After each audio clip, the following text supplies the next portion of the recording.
Why not let that be it? Yo, what's going on, everybody?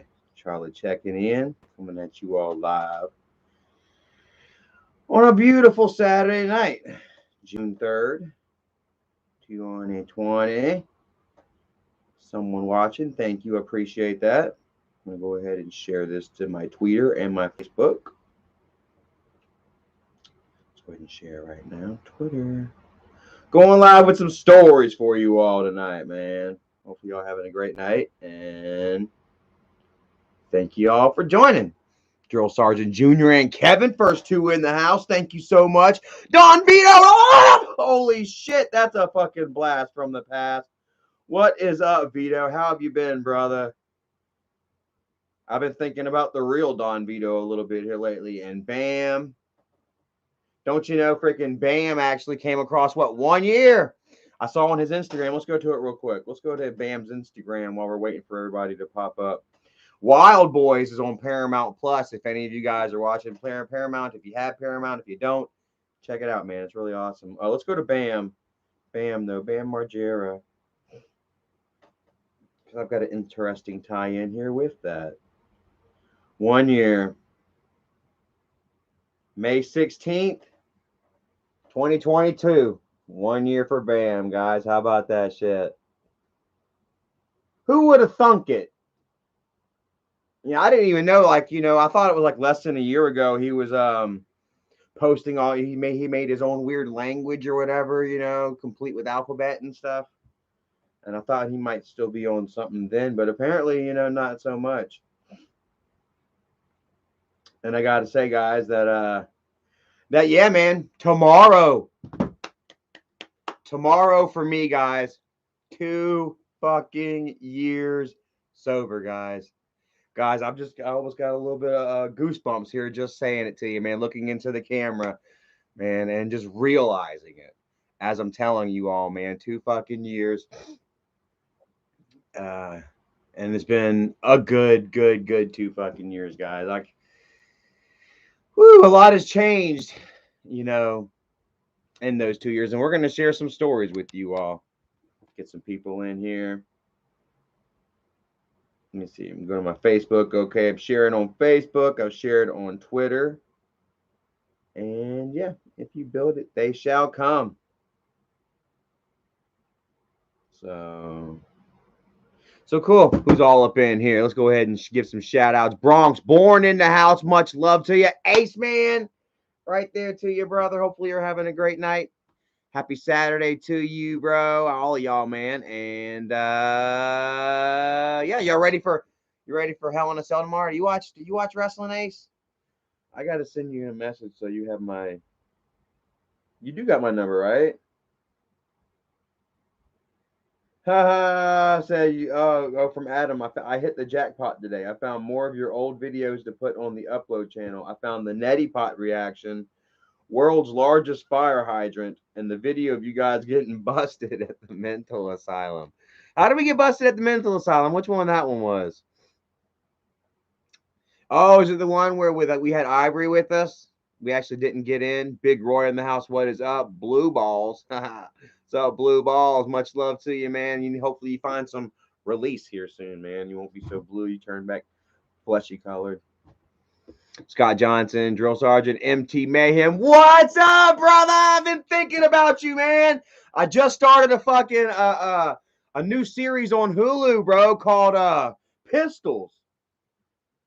Mr. Mayhem, Pistols. Check it out, bro. Have you seen it? Do you have Hulu? It's about the fucking Sex Pistols, bro. Holy shit, dude. And it's really, really good. It starts off with a rendition of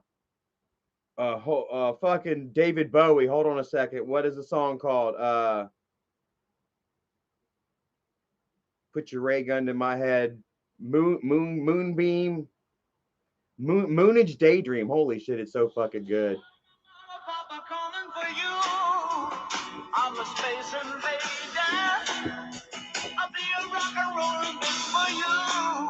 Damn, this shit's hard, dude.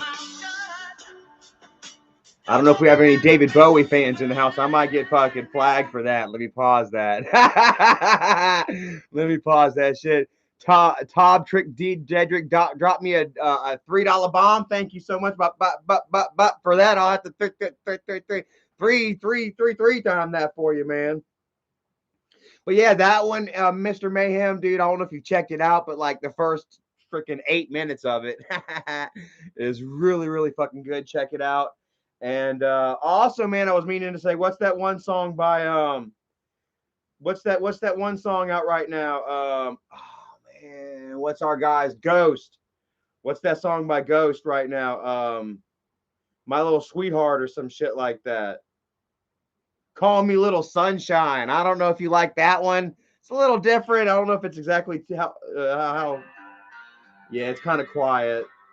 I know that you, Mayhem, you're all about that fucking. But I gotta tell you, I like it, dude. This is sick, dude.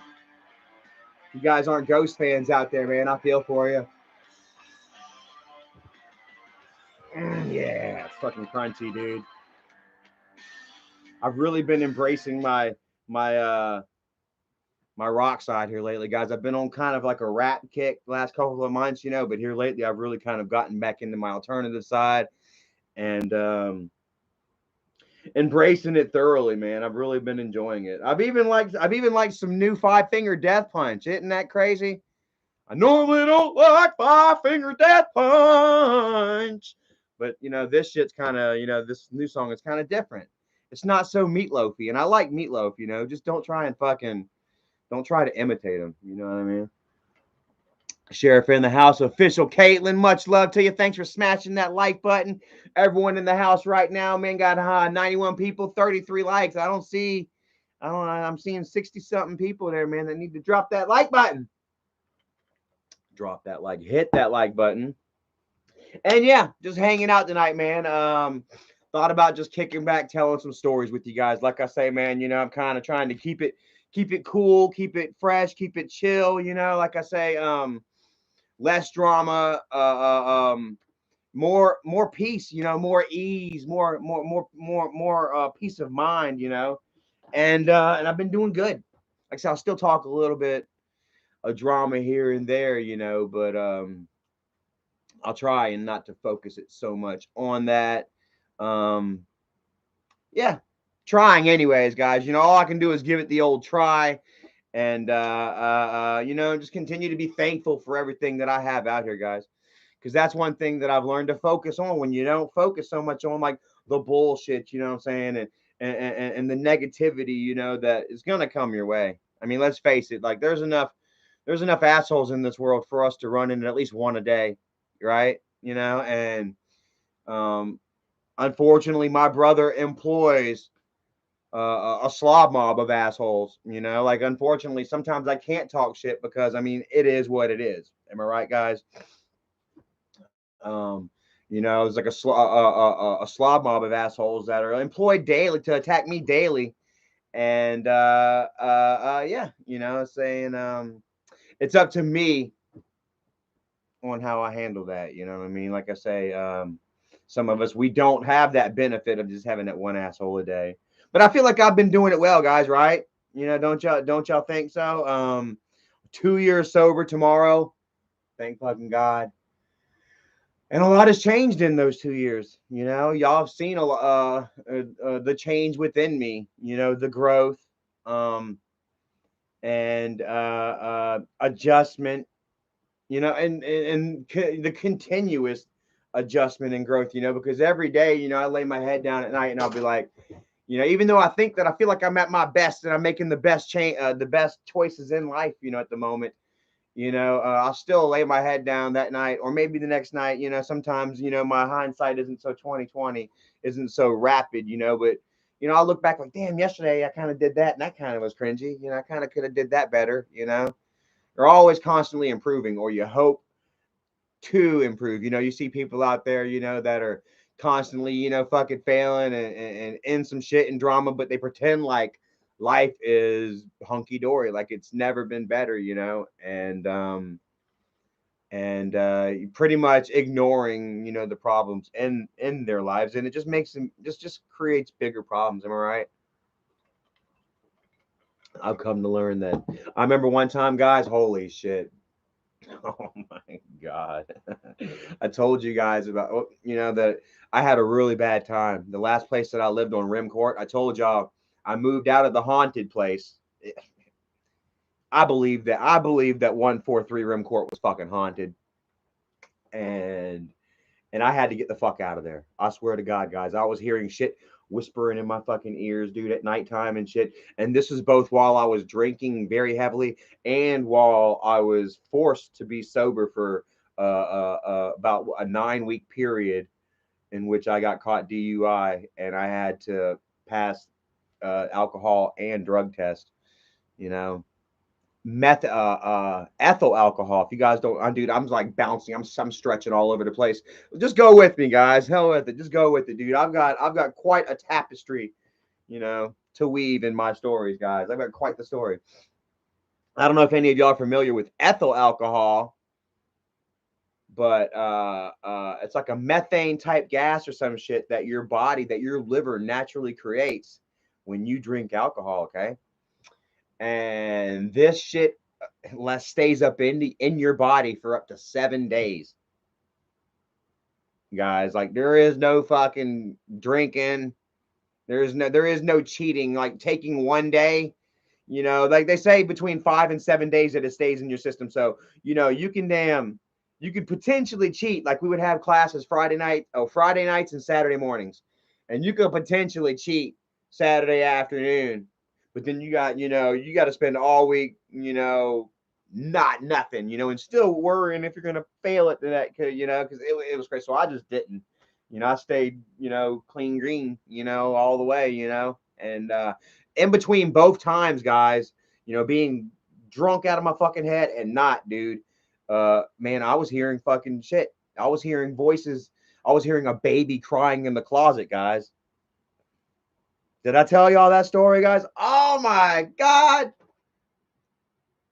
I'm like, I totally skipped over the whole ignoring your problems and creating bigger problems and got straight into the whole this okay, stop with this story. Okay, so anyways, yeah. So the baby, yeah. So anyway, so I was at this other house and it wasn't really so haunted anymore. Like, I didn't hear any shit at night, yada yada yada. And I wasn't so scared. I was back to partying, man. Fuck yeah, dude. Just like chilling. It was only a 1-bedroom fucking house that I moved into, but it's all I needed, because I was by myself, but I was still packing that motherfucker with friends and shit, because I was lonely. I was like, come on and get fucked up. Let's play Tiger Woods. We love playing Tiger Woods PGA golf, right? And I had this, anyways, like blah blah blah blah blah. It was just a flop house. I didn't give a fuck. I think I had knocked a couple of holes in the wall somewhere, in my drawer. I did in the kitchen, man. I fucking punched a hole through the kitchen wall. I was so pissed off one night or some shit. Like, I can't get the ham open. Fuck! Boom! I fucking punched a hole in the kitchen wall, dude. And then I put a fucking Iron Maiden poster over the hole, dude. So I literally had a fucking poster. An Iron Maiden poster. I had rock posters all throughout the house where I done punched holes and shit. And it was I had an Iron Maiden right there. Right, here was like, you walked into the kitchen. Here was the okay, hold on a second. Let me think about how it was. Okay, you walked into the kitchen. Here was like the preparation counters all to my left. And it was a long kitchen to the left, and counters and shit. And to the right was the refrigerator, the sink, and then another little preparation table spot, counter space with cabinets above it. And so, like, as soon as you face the kitchen, I'm looking at you, I'm looking at the Iron Maiden poster. And it was the one pretty much that he has with him with the flag and skeleton. And yeah, dude, it was a flop house, dude. And so anyways, one night I remember this fucking I went in the kitchen and how did it fucking go? Oh, dude, I was just like, oh man, we didn't have a damn a garbage disposal, right? So I just sat there and just fucking grease and shit. I was just pouring down the drains, dude. I was very irresponsible with it. Oh my God. And how the fuck did it happen? Like it ended up clogging up. I didn't know what the fuck, so I ended up taking, I just kept trying to plunge it and shit like that, and then eventually nothing worked. It was caked up with grease, man. I got under there, you know, it's like a plastic elbow shape, right? So I sat there and I twisted it off and damn, took it out and I looked and it's a motherfucking thing full of grease. I'm like, holy shit, what the hell is this, you know? So I grabbed me a freaking wire hanger, man, and I freaking ended up and I trying to fucking funnel me out a fucking hole through the grease. You know, and then jam it back up. You know, this is so fucking crazy. This is wet brain right here, dude. I jam it back up into the pipe or whatever, but I break the threads. I'm all drunk. Like, oh, it's gonna work. You know, I bust the threads on the end that comes down out of the sink. You know, from the sink to this pipe. You know, and so I can't get it right. It's got like threads, and then the pipe comes down, and it's got like the neck that just kind of twists back down on top of it. Fucking easy breezy, you know, easy peasy lemon squeezy. Busted it, man, with my drunk ass. And I don't have any thread tape, no plumbing tape. I don't have any duct tape. I don't have anything sticky in the house of any sorts. And so what do? Ah, shirt'll do. Grab a fucking shirt, guys. And I freaking damn tie this shirt around the threading of this pipe that comes down out of the sink to stop it from squirting all out underneath the freaking the cabinet and rotting the shit up. But it doesn't work, you know, like still there's like it's fucking dripping and kind of squeezing out and shit like that. So I put a freaking 5-gallon bucket under there. Oh my god. I just left it like that. Like, whatever, man. There you go. That's gonna work. I'm just getting drunk off my fucking face, dude. And then after I got arrested, dude, I came back. And the house was fucking flipped, dude. It kind of, I mean, didn't look much worse from when I left it, but it was still worse. My TV was stolen. Shit was just going through, taking whatever people wanted, my shoes, fucking glass pieces, yada yada. And I went into the kitchen and I smelled something funky. I was like, what the fuck? And I opened up that cabinet, dude, and underneath that cabinet was that fucking 5-gallon bucket, dude, and then it looked like Ecto Cooler.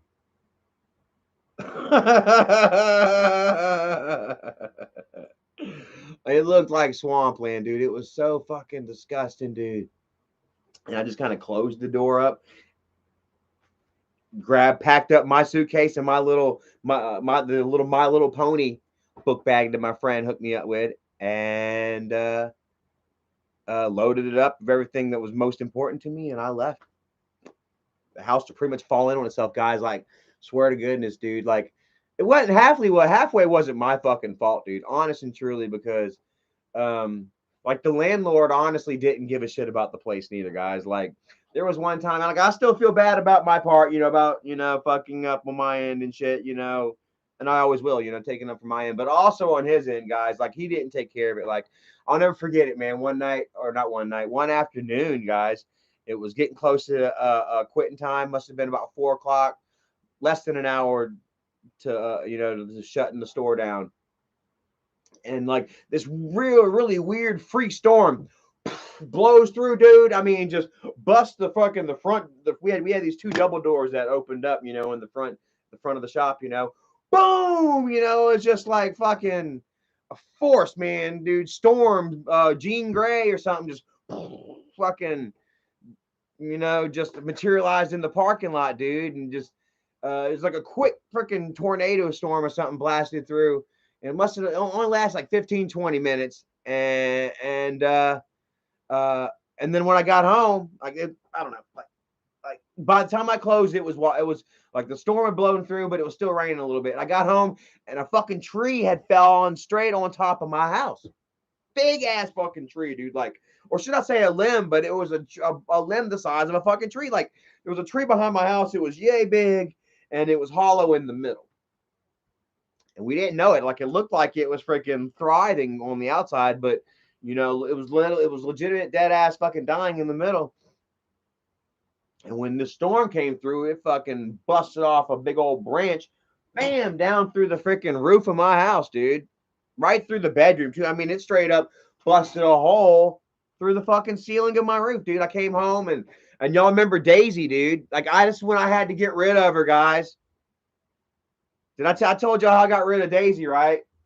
Well, fucking, I didn't want to get rid of her. I had her, and I was quiet about it. Like my boss man slash landlord slash freaking slave driver, he fucking made me do every goddamn thing, dude. And he treated me like shit, you know. Wouldn't let me have a fucking dog, you know. And I really wanted that dog. I really loved her. I really loved her, you know. And so I kept it on the hush, you know, and other people in the, you know, in our little area that we were staying in, you know, I wouldn't say nothing about them if they didn't say nothing about me. We all had dogs. We just kept it quiet, you know. And but here it is, man. Fucking damn.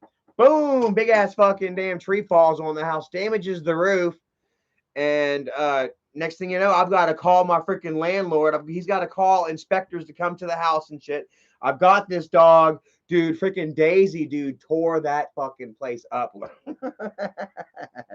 me tell you what, man. I love Penny so much. She is such a good girl, dude. She doesn't chew up anything. I can leave my shoes on the floor, cell phone chargers, you name it. You know, she won't fuck with it. Sometimes she has this little thing, man, where she'll chew on like the corners of her blankets and shit, like, and put like small little holes like yay big or whatever, you know. But like as far as like our shit or anything major, you know, no, she don't fuck with it, you know. Really awesome. Daisy wasn't like that, man. She chewed up every fucking thing. Couldn't keep her in a cage because I felt bad about it, you know what I mean? And fucking, so I would lock her up in the bathrooms.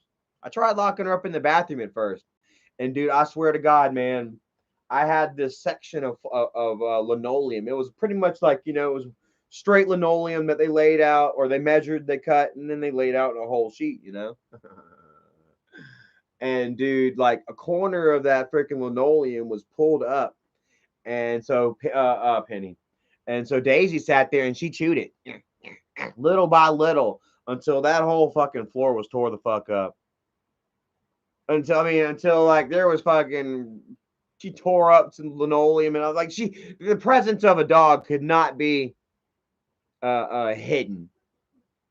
You know what I mean? I had to face the brunt and admit that I had a fucking dog and get yelled at like a fucking child. Holy shit. Let me tell you what, man.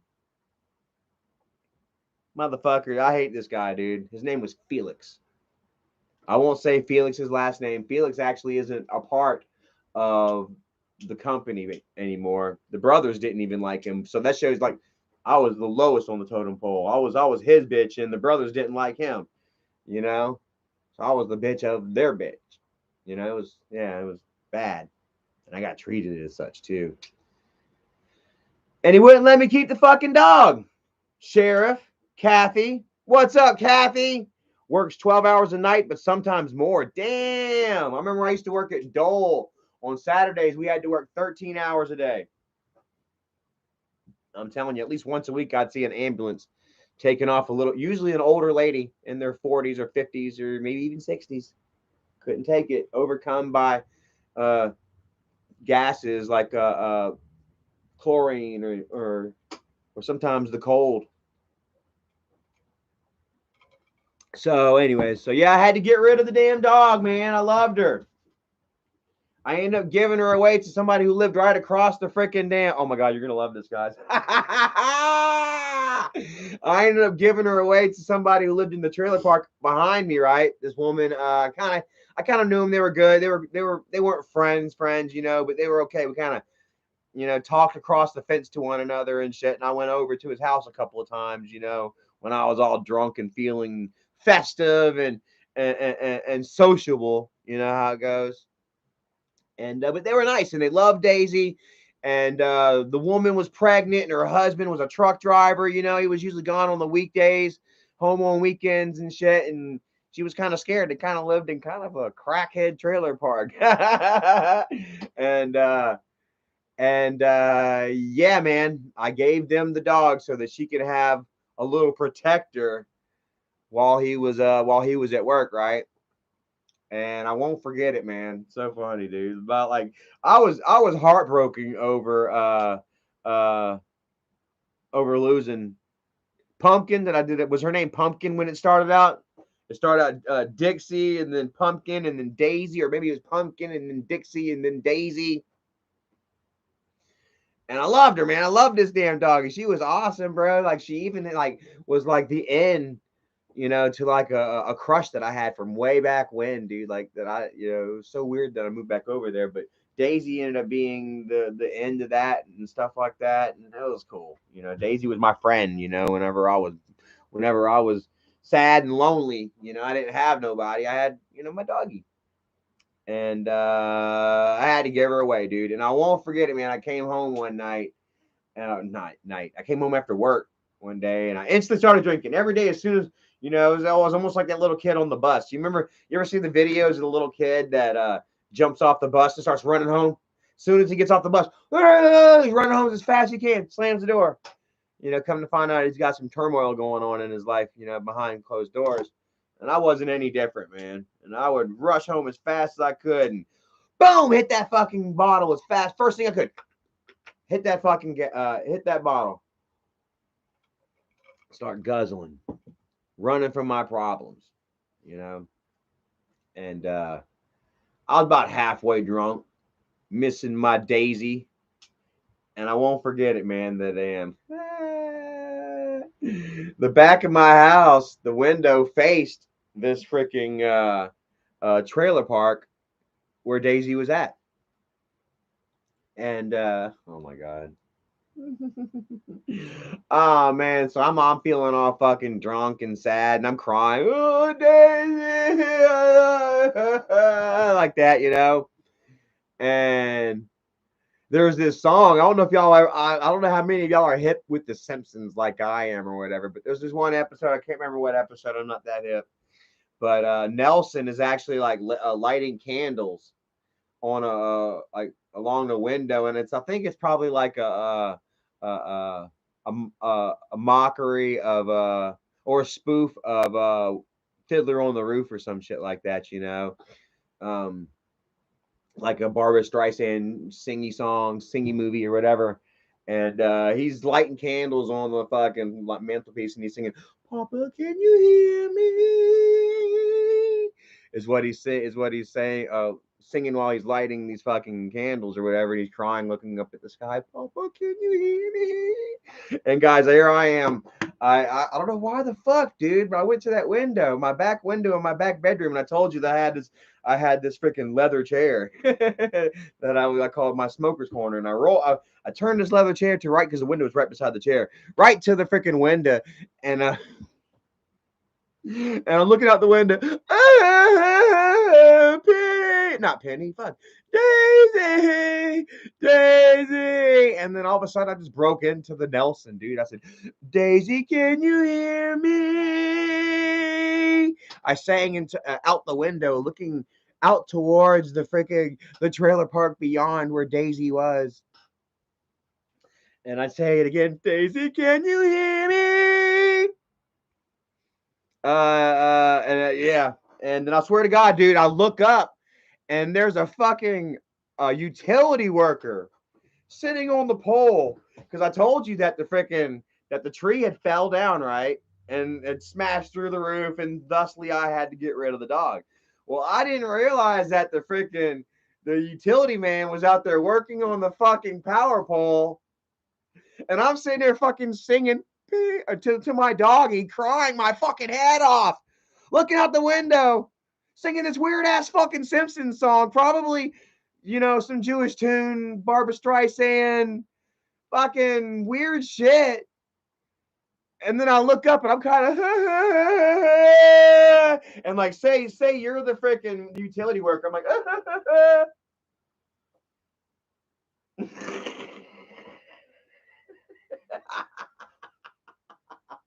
I swear to freaking God, dude, like mid fucking cry, like, oh fuck. And I freaking I turned the fucking blinds down. And then I go sit on the couch and I cringe myself into another fucking beer. Swear to God, dude, it was like the weirdest shit ever, man. I won't fucking forget it, dude. Drinking, man. Do some crazy shit when you're drinking. I remember whenever I got caught DUI, man, it was, oh God.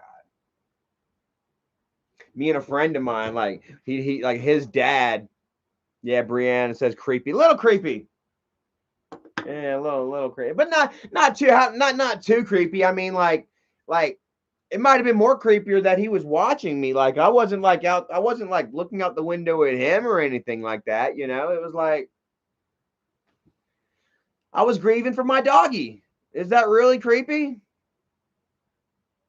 You okay says paranormal story. Wants to hear a paranormal story. Think about what kind of paranormal story I got. I'll have to think about that.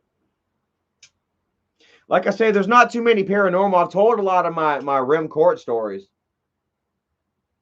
You know, and that's where like the bulk of I will never forget. Oh man, did I tell you about the fucking shadows? If I felt and it looked like fucking shadows that would walk up and down the hallway. Oh man, dude. So originally, check this shit out. This is back in like '94. Me and my friend Mike Llewellyn, the gang rapists. Back in '94 when we supposedly gang raped a certain somebody that claimed that they were going to go to the police and have me arrested, charges filed. Still ain't seen shit yet. Lying ass bitch Amber Heard's in the house. Anyways. So, me and my friend Mike, man, we were like, this was a what? 5th grade, man. We were in 5th grade and the realms of possibilities were busted wide open. You know what I mean?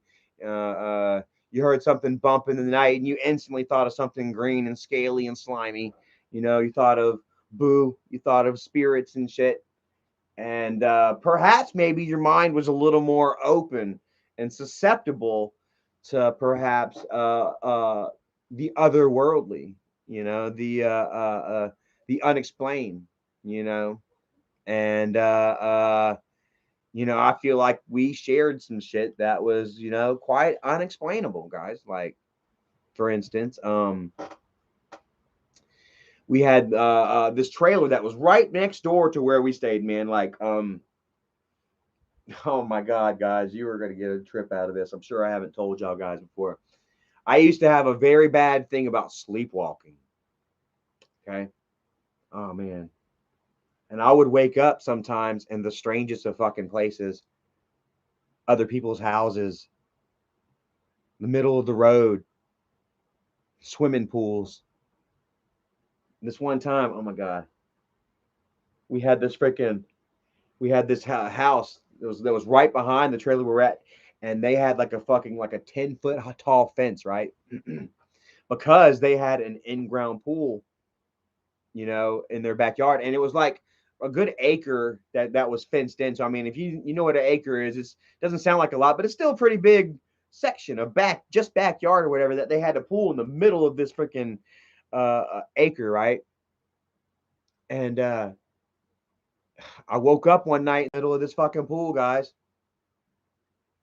Just what the fuck? Like waiting, like waist deep in the middle of this fucking pool. I had to climb over. Either I had to freaking walk out the front of the trailer park, walk down the street to their front driveway, up the driveway and over a gate that they had right there with little spikies and shit, or I had to climb that fucking 10-foot fence, guys. With it didn't have barbed wire, but it did have the uncompleted finish right up there at the top. I'll never forget one time we actually got a picture of fucking Jennifer right beside it. They had the 10-foot fence, and then beside it, somewhere along right there beside it, they had like a shorter section or whatever. Jennifer actually got caught on it, and they took a picture of it. I don't know if she shared that picture somewhere, but it's floating out there. But anyways, I got over that fence, didn't cut myself, and I into the pool. Woke up in the pool. Maybe the shock of the water brought me to or whatever, but I ended up running back over the fence and back home. Like, what the fuck? It was another night. I swear to God, dude. I don't know if I was dreaming or fucking what, but I know I wasn't dreaming most of it. Okay. So we had a little trailer. We had right next to our trailer was an abandoned trailer. I'll never forget. It was like a red and brown rusty scheme kind of type of deal. And our sister's room had like a weird type fucking end of the trailer where it was damn near all glass. You know what I mean? It was a whole end of the trailer that was all fucking glass, and it faced, the abandoned trailer next to us, and the abandoned trailer had windows in that back bedroom that faced their bedroom, right? And we would swear that we would see fucking shit flitting back and forth, like really fast. Oh, I'm getting goosebumps, guys. Look at this shit, dude. Like we would see shit just kind of flitting back and forth really quick, and it would always happen like at dusk. It wouldn't happen like during the daytime. It'd be like as it was starting to get dark and like shit in there, because there was furniture and shit in this house, man. Like the silhouettes would turn dark, and all you would see was like the light of the sky, kind of the pink, pale, turning dark light of the sky shining through the curtainless windows. And it was then that we would think that we would see shit flitting back and forth and across the back bedroom. It seemed like it was enticing us, right? And I'll never forget, man, I fucking woke up one night in this strange fucking house, dude. Oh my God, dude. I'm getting goosebumps on my freaking arm. Look. Oh my God. I've got them on my legs, dude. I woke up in this strange fucking house on this strange couch looking at this fucking TV, and there was nobody else. Oh my God. And I'm looking around. I'm like, where am I? And it looks like our house. Like it looks like our house. It's all set up the same, except just kind of different. There's no curtains in the windows. And I'm like, Dad, Mom? And I hear from the back bedroom, Charlie. Oh my God, guys. Oh my God. Like I thought about this in so fucking long, dude. So I hear from the back bedroom, Charlie. And it's Dad's voice, right? And now like our house is right here. This house is right here. The living room is dead ass in the front. And the bedroom that Dad's in is on the back far end over here, okay? So I hear Charlie. So I'm like, oh, okay. So I'm gonna go see what Dad wants in the far bedroom back over here. Meanwhile, like I'm moving further and further away from our house, guys. Oh my God.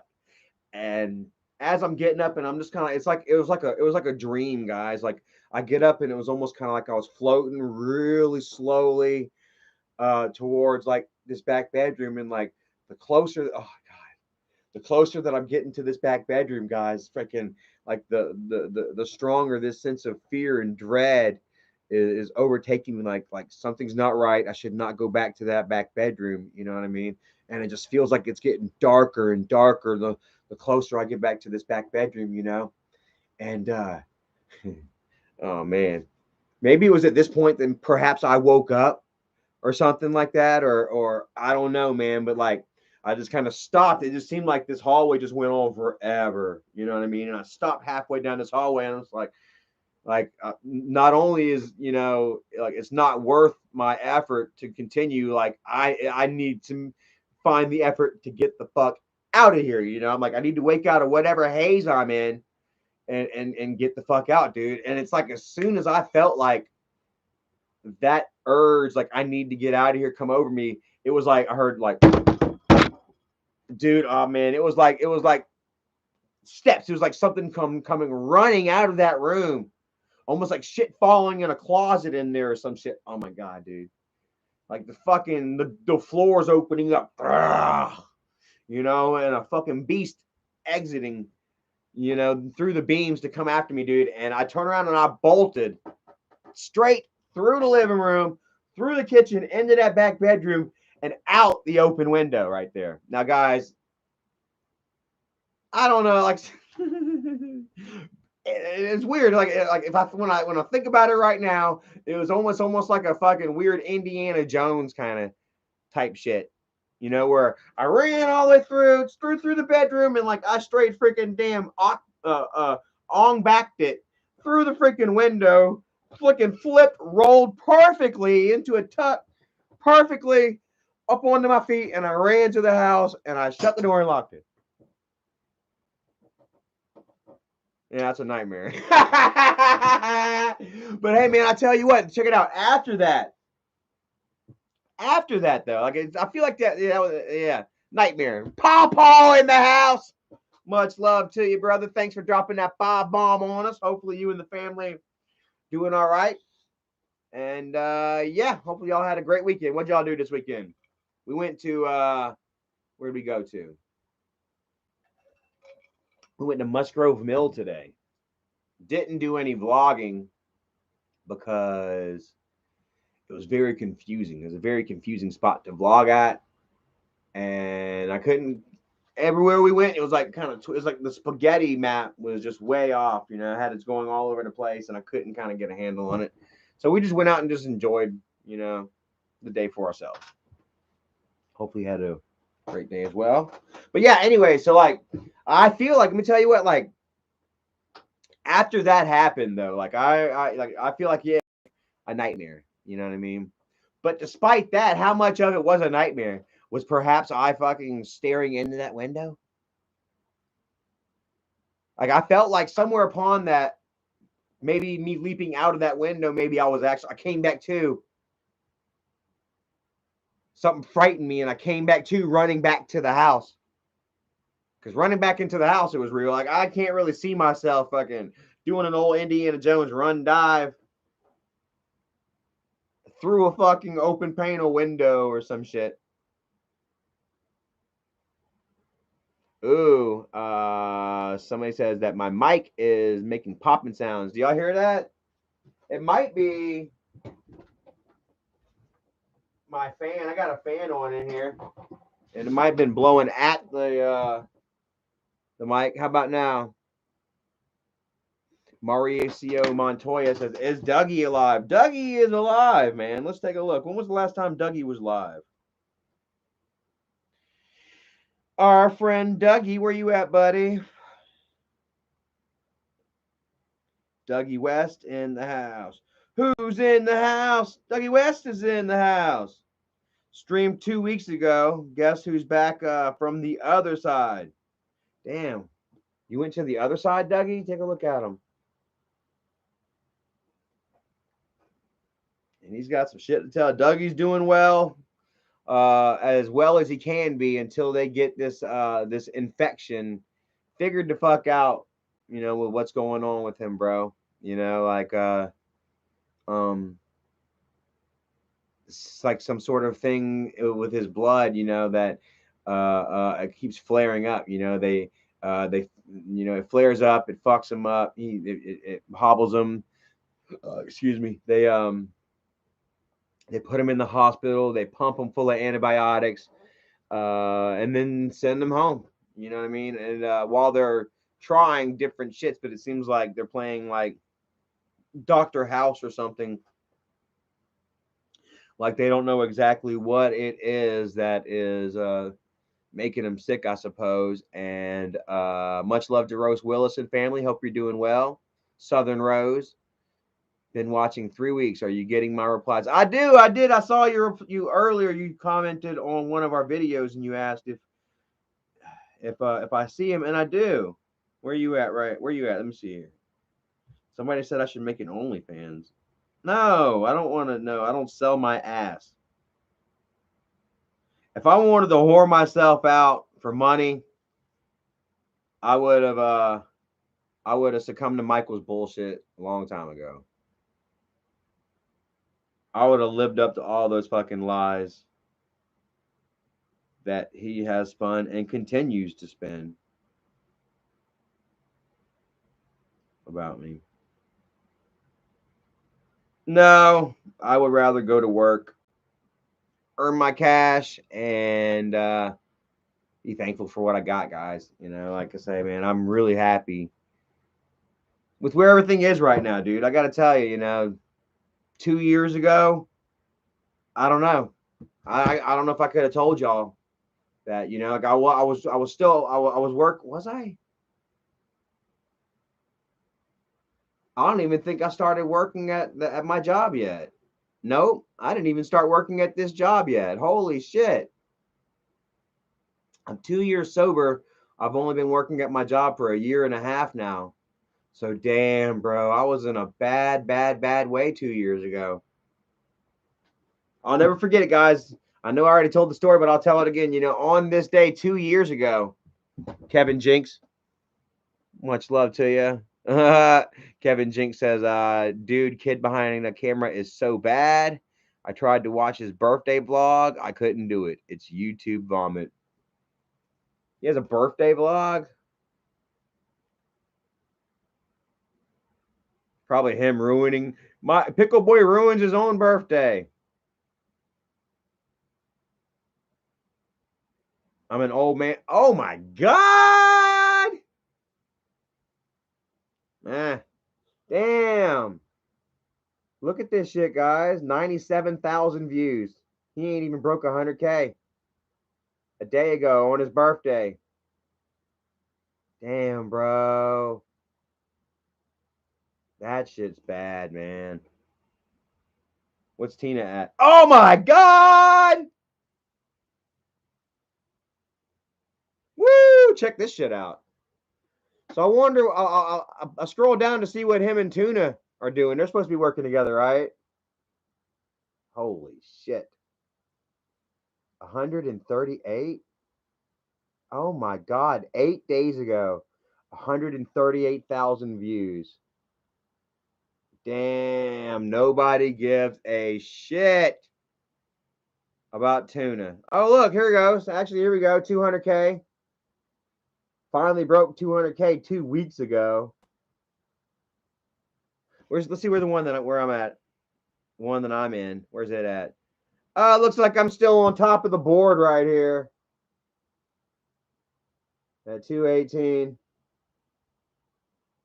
Good God. Shit. College kid said he got less with Tina.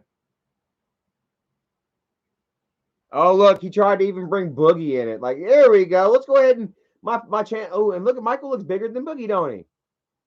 Who's bigger, Michael or Boogie? What do y'all think? Chance Binky says Bridget was actually kind of cute like 10 years ago.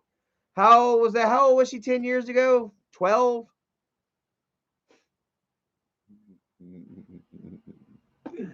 If it's today's 2012, she was born in 92.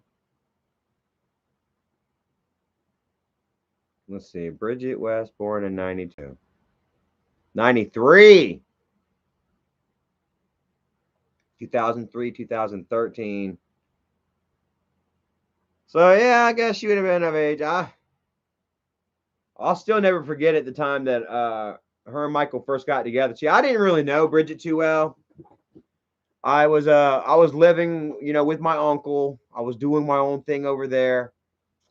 And I wasn't getting too much involved with the whole YouTube thing. A little bit. I'd go over there and I'd do videos with them and shit, but it was mostly break. It wasn't really YouTube wasn't really on my radar. Whenever they needed to sell a video to make some money, we'd get together. Sometimes they'd bring me in. They didn't need me.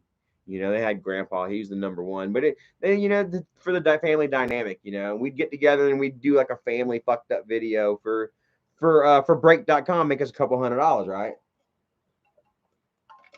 And then, all of Michael's personal projects and shit, he'd throw on YouTube.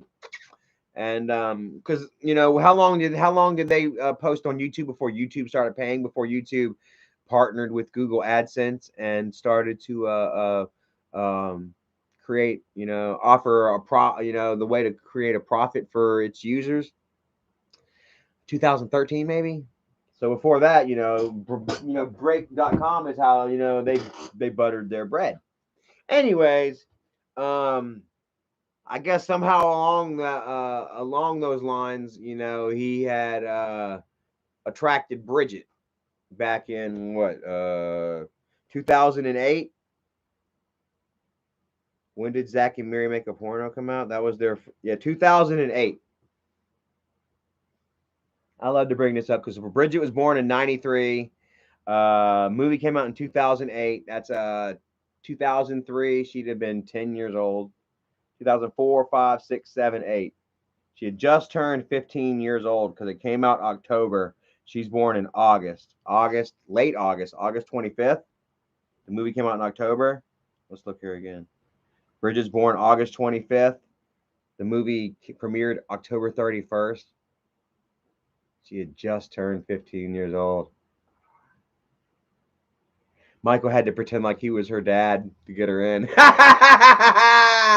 to get her into a rated R movie where he said that she would perform where she would stimulate his private parts orally. That's one way we could say it.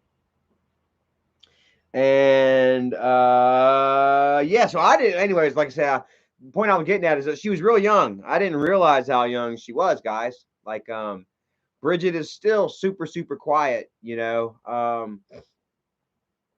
as she always was, just like she was back then, around me anyway, around strangers and shit. She was super quiet. And a lot of times that can be mistaken for mature or something. Like when somebody's real quiet and they're real reserved around you, you know what I mean? You don't know exactly how to peg them, how to, how to make them, so you just automatically assume that, hey, they're kind of, low key. Ogler says, yeah, they're kind of low key, so, they must be, of a mature nature, a wise soul, or an old soul, whatever, but that wasn't the case. That was anything but the case, man. Little did I know, Michael's got her up in the trailer spraying, hitting angry grandma with fart spray, making garbage dogs, smearing fake shit on refrigerators and shit. A very pranky element, going on at Angry Grandpa's house. For video, for good cause, but I didn't know it, and I didn't realize that Bridget was as fucking young as she was. You know what I mean? And I'll remember that when they first got together, that mom was so against it, guys. And I didn't understand why. Here I am just fucking living for myself, getting drunk on a daily basis. I had a decent job. I was working at the paint store here down in Charleston, so I didn't have Felix up my ass 24/7 because they lived in Columbia. And I was just focused on myself. I couldn't tell you shit about anybody else. And I know that after Michael got with Bridget, mom had a very big problem with it. Like, I remember mom had said something like one time, she was just, visibly angered with Bridget's presence, and the fact that she was spending the night and shit. And she was like, well, if anything happens, it ain't my fault. Like she was like, I'm like, what are you talking about? Like, mom, what's wrong? And I'm like, what is she gonna do? What could she do to get Michael in trouble? Mom was worried about Michael. Super worried about Michael, and I just couldn't understand why. And then mom's like, well, it happened with Catherine. And I'm like, you mean rape? Like, my cousin Catherine, at one point had accused my father and my uncle of sexual molestation, I believe to be falsely, given the fact that she abused me and my cousin, and then turned around and blamed my father and his father. Seemed very suspect to me, even though maybe something happened to her. I don't know. For her to act that way upon us, Maybe it's inherited, you know? Just like with Kimberly. I wondered about Kimberly, guys. You know, like what kind of sister creeps into the bathroom and taps her brother on the head while she knows he's in there messing with himself, you know? Like I say, you know, dad was, I'm sure, joking about it in the living room. Yeah, God damn it. He's in there playing with himself, whacking his weeds. I got to pay a $500 goddamn water bill. He needs to find somewhere else to jerk off, go in the woods. There's a lot, you know, could have been a long cycle of abuse, you know, within my family I just don't know about, you know. But I do know that I don't believe that my dad abused my cousin. You know, who knows who did. You know, she was involved in the Catholic Church. I'm sorry. I hate to say it like that, but she was involved in the Catholic Church. Now we know Catholicism, you know, is mostly boys, you know, young men, but we're not gonna stereotype. Who knows? Um, I know I was never messed with, you know, for my 8 years of Catholic schooling that I underwent. I almost even underwent first communion, you know, and I had a great time in Catholic school. So, you know, that's saying that, you know, personal experience. But anyways, man, uh mom was very much concerned about this, you know, and said that, you know, that if, you know, if she claims rape, he can go to fucking jail. And I'm like, she's not gonna, you know, why would she claim that? You know, Michael would have, you know, why would Michael, you know, I still wasn't putting two and two together that she was underage. You know, it wouldn't be until years later, you know, whenever I would actually be presented with the facts, you know, the timeline, and then Michael and Bridget's own testimonial. I knew that they were physically active. I knew that Michael and her were also sending each other nude pictures of each other for months before they even got together. I knew that they were talking. I know, you know, you know, if you all don't know, Michael, just like now, was a very insecure person. You know, the boy's 21 years old, never had a real, honest to God, in the flesh girlfriend. The only girlfriend that he had in the flesh wasn't even a girlfriend. What was her name? Amanda, the one that he claims I stole from him. Wasn't even his fucking girlfriend. We'll get into that story maybe if y'all want, but damn, I'm fucking going around. Where we at? Where we at? What was the story that I'm talking about right now? Oh yeah, Bridget. So, anyways, Michael was a very insecure guy. You know what I mean? And he was very much afraid of rejection. Okay, and he was not going to hook up with Bridget until he knew that he had issues, that he had he had a frumpy, that he had boobs, whatever, you know. And they had that sexual relationship via computer before they ever actually physically engaged in anything. And I've got to believe that it was longer than 2 months. I got to believe that Michael has been courting her for a good 6 months. You know, I don't see Michael as being that kind of stud. Hey, pictures of my body, my dick. We good? All right, let's fuck. You know, could be, but I don't know. I would still, yeah, I would still, man, I don't know. I honestly don't know, bro. I know she was young enough though for mom to be visibly upset, and I never really understood why. You know, like I say, until I came across facts and shit, presentation, yada yada, videos, and I said, "Damn!" Looking back, especially now that I'm sober, there's so much that you don't see when you're drinking, man. When you're running from reality, you know. Drill Sergeant Junior, brother, I love you. Says Charlie, I hope you get married before Michael. Well, it's not necessarily a a competition, honestly, guys. Like, I'm not, looking to, beat anyone to the altar. I want it to be organic. I want it to be right. It's not going to just be for a YouTube video. It won't be out of spite. Those are the wrong reasons to get married. Am I right? I try to lead my life and the big decisions in my life. I try to make them not based on YouTube. Can you imagine that shit? Can you imagine people that base their lives and their like really life altering important decisions? Can you imagine people out there that base those decisions on YouTube? What will YouTube think? What will our fans think? Like, shit. Like, well, thinking about it, like, it could be good, like, especially when you have a wonderful fan base such as I have. You know what I mean? Like we've been through the shit, haven't we, guys? We've been through hurricanes. How many shit storms have y'all seen me survive?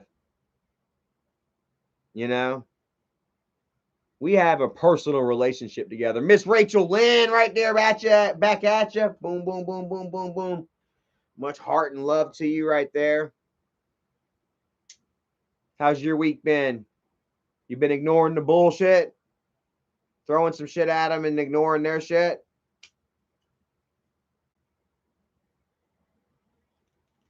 Dan the Man says, is the fight still on between you and Michael? And like I said, if Michael shows up over here, I'm going to whoop his ass. Point blank. It's still on site. So as long as he stays out of my sight, I guess if I saw him in public somewhere, I probably couldn't do too much. But you know what? I would. I don't give a damn. I've done come to the conclusion that going to jail and catching an assault charge is well worth it.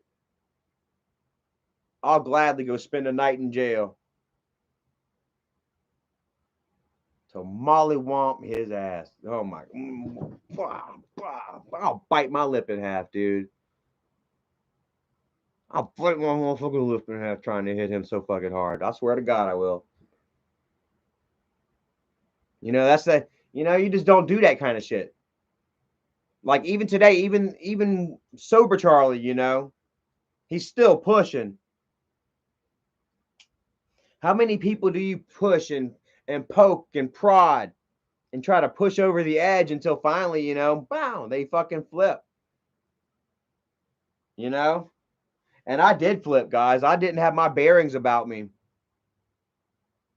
And I went nutty and I lost my mind and it caused me to lose my YouTube channel. Making threats and shit. And shit's gotten even, they've done even worse shit. Don't you know? Don't you know? Out here in Charlie's world. They've done worse shit since I've been sober, I believe, since than they have while I've been drinking. And I've been holding on. I haven't blown up. I haven't gone off the rails. I'm holding it straight. No crazy ass, threats. Flying off the broom handle moments. I'm chill. Even after they sent JC to my house to find out where I work, and even after they called their slob mob all together to try and get me fired from my work. A year ago and a week ago. I'll look online not fucking 5 days ago. And there's Michael and his slob mob trolls banging out, we're going to get Charlie fired, blah, blah, blah, blah, blah, blah, blah, blah, blah, blah. And of course, I told y'all that, I was cool as a cucumber because I know that they can't do it. That it can't and won't happen. That we are safe and secure in a way that they'll never understand. They'll start to understand the more they try and realize, hey, it's not going anywhere. you know?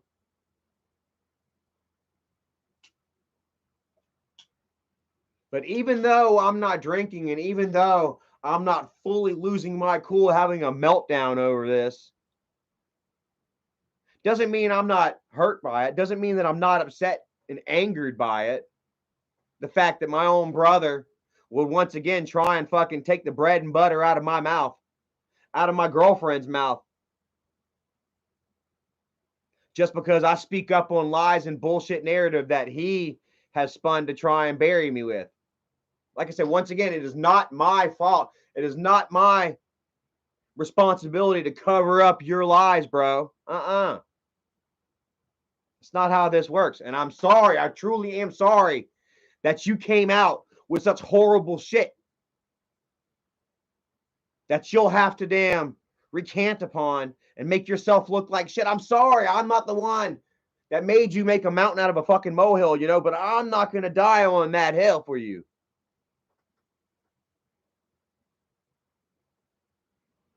Bonafide THC says Isaac Guest is the only dude who thinks calling your boss to get you fired makes him powerful. That is what you call an A grade loser. Well, especially being after they've done tried and tried and tried and tried and gotten nowhere, to the point I'm sure they probably don't even try anymore. They just tell people, oh yeah, we know, we're gonna try. Hey, Charlie, just you wait. You know, thank God. Knowing that ain't shit gonna happen, but it's a little something for their guys to feed off of for just a couple more days until they can spin something else up. And don't you know it's been really fucking quiet here the last week?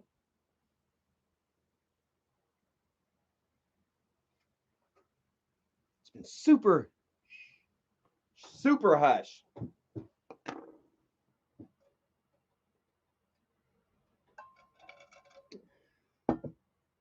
And we just been chilling, doing our thing.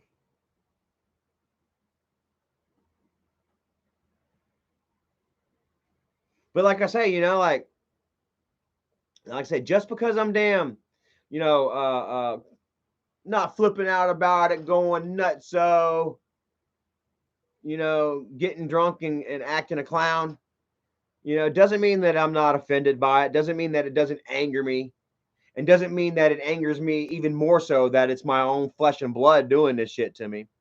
Just because I won't shut up, like I say, I'm sorry, man. I truly am sorry that we are in this position now, you know. But I refuse to ever, you know, fall on your sword. I'm not going to do it. I will not die on your hill on your sword.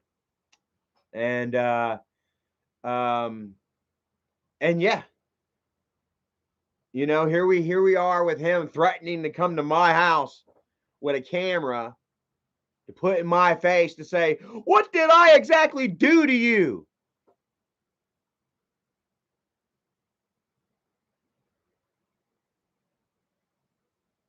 Haha. Nico Lolly-chan says they are too afraid to share your channel out when they talk about you because you speak the truth and everyone will see that. Everyone's already seen it, you know what I mean? Like the channel usually gets taken between 7 and 10,000. I'm okay with that, you know. Enough gets seen, you know, and then I just turn right around and start up another channel. It's like I'm never really truly gone, you know. And I've got my core set of followers on Twitter and Facebook. You know where I'm at, and I eventually reached back out to the others, and there are videos that are saved on Blast. I don't know if y'all have seen that, but On Blast has a there's a channel on here called On Blast. Let's go there. Where's it at? On Blast. On Blast Charlie. Charlie Chill. Here it is, 12,000 views. Charlie, 9 months ago. It's got 12,000 views. This is where I completely exposed Jennifer for the whole damn child abuse shit.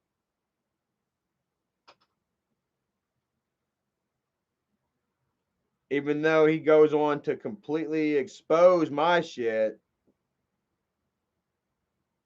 this is all about, like, it's usually bad about me. Wow. Most of this shit was bad about me, but damn, this is me exposing Jennifer's ass, bro. How about that? Oh man, I got heartburn. Let me get some omeprazole. Hold on a second.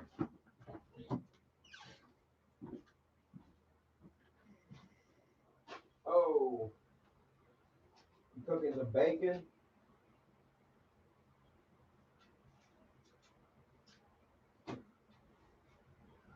Ooh, it's getting fucking hot. It's getting hot in here. Oh, I love this little cup. Stays cold, and I like that little ASMR sound. So, anyways, like, you know, my videos, you know, like, you know, the really good ones, they tend to find a home somewhere on YouTube anyway. You know, it's not like I'm fully ever really gone, and I'm okay with living on the fringes. I'm good with it. You know, like I say, the word is out. Everyone knows Michael for his shit. You know, go to Angry Grandpa's um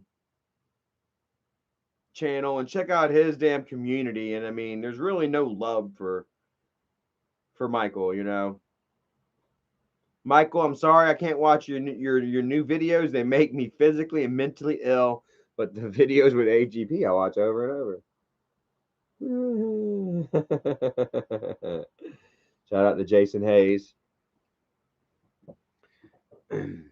Lidell White says, "What up, Charlie? Good to see you, brother. I love the video with you and Erica at Deep Creek. Keep on the straight path, brother." I definitely am trying to keep on the straight path, do the right thing, and have as much fun as I can in this world, you know, honestly and truly. And that's why the haters are on their shit. You know, that's why, you know, Michael's threatening to come to my house with a camera to start some shit. Bonafide says, "Charlie, will you let Michael pull up his pants during the fight? Because we know his pants will fall down. You think he would have worked out how to keep his pants up by now?" Michael, yeah, get you some suspenders, brother. Get you some suspenders. Keep your shit up. Because I'm not gonna stop. Yeah, y'all ever seen that? Y'all ever seen that video where it's like the two dudes are sitting in the middle of like this walk path, this pathway, talking to one another as this guy and his girlfriend walk by, and then one guy just kind of nonchalantly looks back and slaps the girl in the mouth like a fucking asshole. Well, her boyfriend turned out to be some sort of badass and whips both of their asses. Did y'all see that video? How many of y'all seen that video? And the guy gets fucking rocked so hard he tries to get up and he's stepping on the legs of his pants and it's causing his fucking pants to fall down and you see his ass. And the motherfucker tries to get up and his pants are falling down and his ass is showing and the guy is still fucking serving him up, dude. That's gonna be me and Michael. Bonafide says Charlie finna pummel this fool if he turns up. Watch. I'm telling you, Michael. I'm telling you, that's why Michael's not turned up, because he knows he's done enough shit. He's provoked and angered enough. You think I won't? You think I won't? Like I said, I will gladly go take that charge, which I doubt that I will get. Like I say, you know, this is a right to stand your ground state. You know, and if Michael brings his ass all the way up from Charleston, South Carolina to my front door after I specifically told him what would happen, you know, how guilty am I of fucking giving it to him? You know what I'm saying?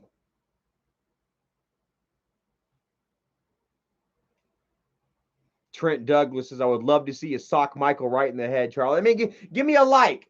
I got 186 people right here. Let's try to make that 186 likes. How many people right here would like to see me fucking just rock the shit out of Michael? I know you would. Go ahead and hit that like button, man. Show me some love. Because I promise you, you know what I'm saying? Michael ain't going to be the only one with a camera. Chance Binky says Mike thinks the rules apply to him because he has 4 million subs. He ain't got 4 million subs. He's got 2 million. Miss Kira says, "Just talk to your brother." Ain't no talking. Like I said, if Michael wants to fucking talk to me, He's got a way to get in touch with me. We both got each other blocked on fucking Twitter, but you can get in touch with me. You can contact me and we can talk that way, bro. We can hash this shit out responsibly, or we can do it the drama-filled way. And I promise you, you ain't gonna fucking like it. Y'all are gonna love it. I'm gonna have Erica film every fucking bit of it. And then I'm going to make sure that that video is uploaded to my friend I Am Wrath's channel or some shit. I Am Wrath, where you at? Are you in the house, buddy? Let me show y'all I Am Wrath. If y'all haven't seen it yet, I Am Wrath did a video laughing at Fatty.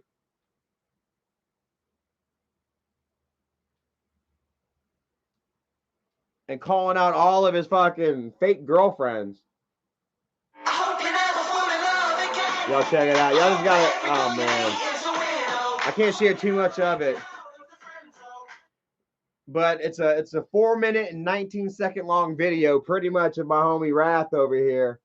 Tammy! What's up, buddy? Check it out. It's like a 4.5 minute long video of my dude Wrath ragging on Fatty for all of the fake internet girlfriends that he's paraded on his Twitter over like the last 6 months, just to try and make his girlfriend jealous or his soon-to-be ex-wife jealous. It's hilarious. Y'all got to check it out. I wonder if I can send the link. Share, copy. What did somebody say right here? I wanted to share. It says, a person has a right to defend his property and his own, especially after giving several warnings. Well, check this shit out. Michael was caught up on some damn, I'm going to share the link, guys. There you go. I caught Michael on somebody's live stream not long ago, a couple of days ago, maybe like 8 or 10 days ago, talking about, oh, I can't just attack him for walking up on my porch. That I can't just hit him with bear mace. And if I do, that I will go to jail. Well, guess what? I will take that chance, Michael. And I'm not going to use bear mace on you. I'm going to put my straight fucking hands on you. I am going to put hands on Michael. And that is a promise if he steps up on my property. Bonafide says Michael is very unaware of himself. Catching this beating from Charlie may be the best lesson. I mean, he needs it, dude. Like, he is so unaware. He has been caught and trapped in this fucking bubble. This self-serving fucking, dome of people kissing his ass and rubbing his feet. And doing every little fucking thing he says and agreeing with every blah, blah, blah, blah, blah, blah, blah, blah.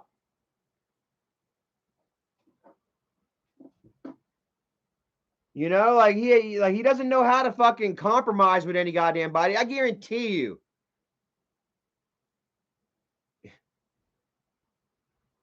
There's no fucking compromise with Michael whatsoever, bro. It's fucking Michael's world. Michael's way or the fucking highway. And you've seen it happen. How many times? Whatever 52 says, too bad your father couldn't teach you guys to love each other. I know, right? Well, I'm telling, look here, man. I still love my brother. But there are certain things that he has put me through and accused me of, that I will never forgive. I haven't been given the opportunity to forgive because he's never asked for forgiveness. My sisters have yet to come to me and ask for forgiveness.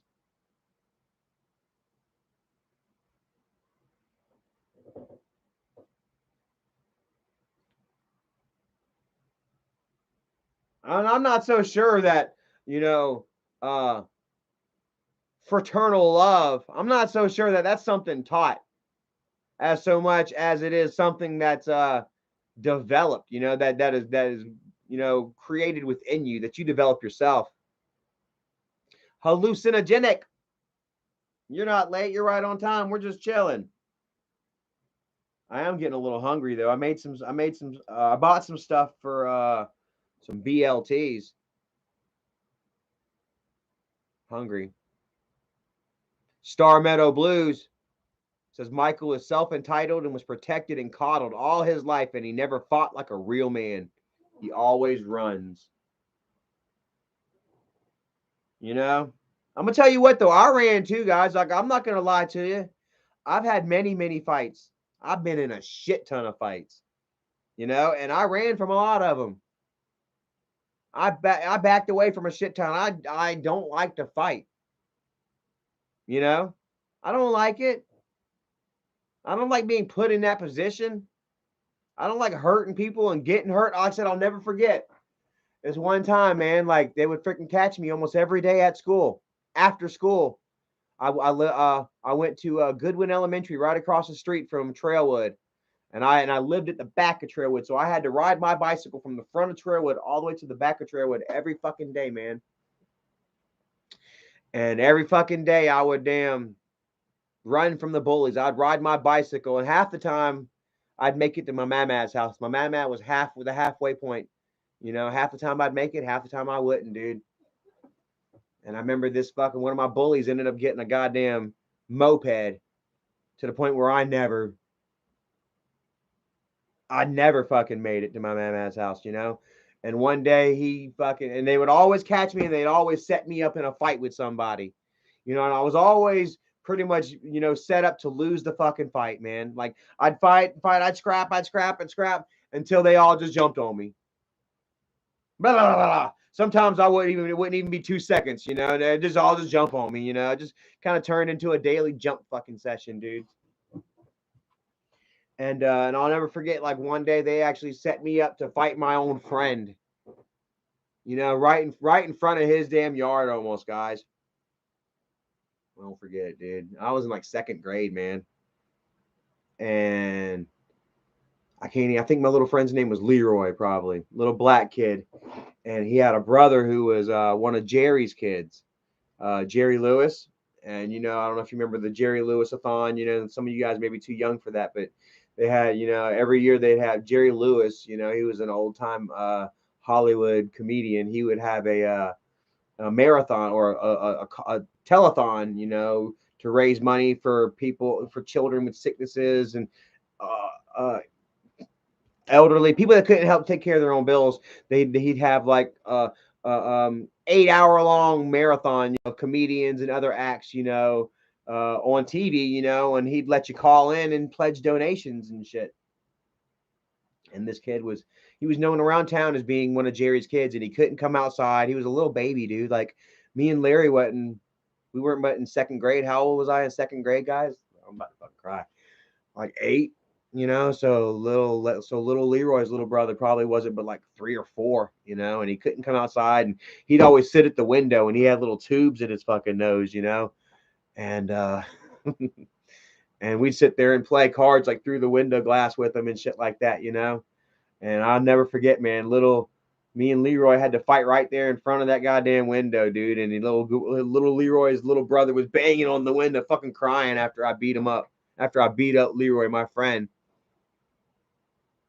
dude. And I swear to God, man, I fucking turned right around. I started fighting. As soon as I saw that shit, everybody was laughing. Yeah. I turned right around and I dove straight onto the fucking bully, dude. And I whooped his ass right fucking there, dude. And I got beat up again. But after that, dude, like they stopped fucking with me, dude. You know, I literally had to stand up, take another ass whooping, but whoop this motherfucker's ass. You know, and every time, like, there is no cooperating. Like, fuck that. There wasn't no more cooperating with him. And, like, we were going to fight on sight, you know? And eventually the guy stopped. I guess the kid kind of grew up, went to middle school or some shit. Maybe found another kid to bully or some shit. But it seemed like it kind of stopped right after that. But I'll never forget looking up at the window and seeing the little kid fucking banging on it, crying for his brother. I'm like, man. And it's like rage that came over me, bro. And that's how Michael about has me, bro. Like, for real, you know? The way that he fucking, like, talks about going after my job and shit. The way he talks about going after my kid and my ex.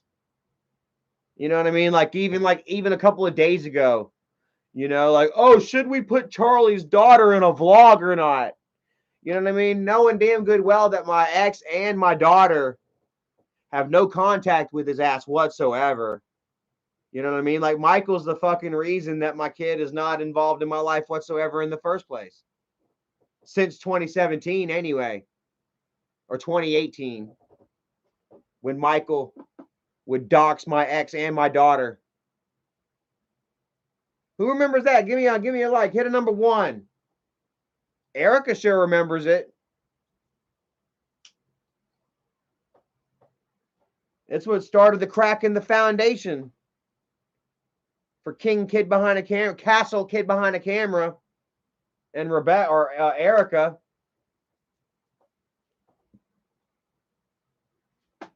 And then Michael would turn right around and message my ex and be like, okay, no, I don't know how, but somebody got your information and they're doxing it. They put it out. You might have some weirdos contacting you. And then indeed, next thing I know, I get a message from my ex or a call. She calls me up. Who the fuck are these weirdos calling me up? And what the fuck are you doing getting drunk, fighting with your brother, blah, blah, blah, blah, blah, blah, blah, blah, blah. And why is he blah, blah, blah, blah, blah. I told you, blah, blah, blah, blah, blah. If the internet ever, blah, blah, blah, endangered my daughter, blah, blah, blah, that you wouldn't get to see her, blah, blah, blah, blah, blah, blah, blah, blah, click. And that was fucking it.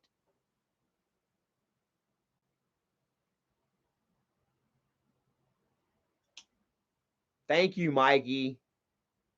Thank you, Slob Mob.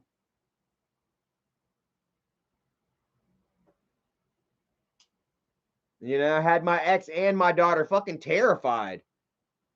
Like I say, my ex was raised in a sheltered life anyway. Her mom raised her to be leery of strangers and shit, and don't answer the door if you don't know them. Don't answer the phone. You know, in case of emergency, this, that, and the third. You know, and then I'm sure that my ex raised her kids somewhat similarly.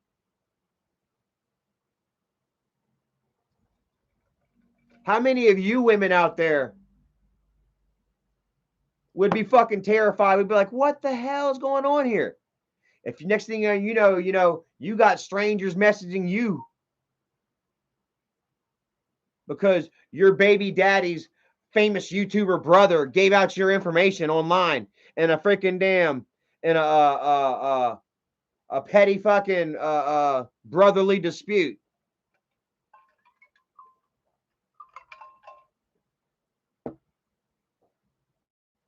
Chrissy said she'd be beating some asses.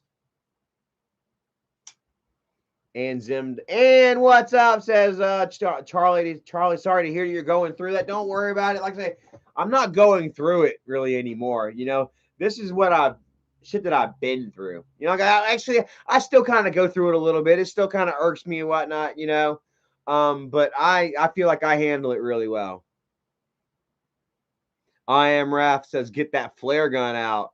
Ha ha! Tell you, bro. Only guns that I need are these right here, brother. And I've been working them out too. I've been working and waiting for you, Michael. Hold on, let me grab my shit.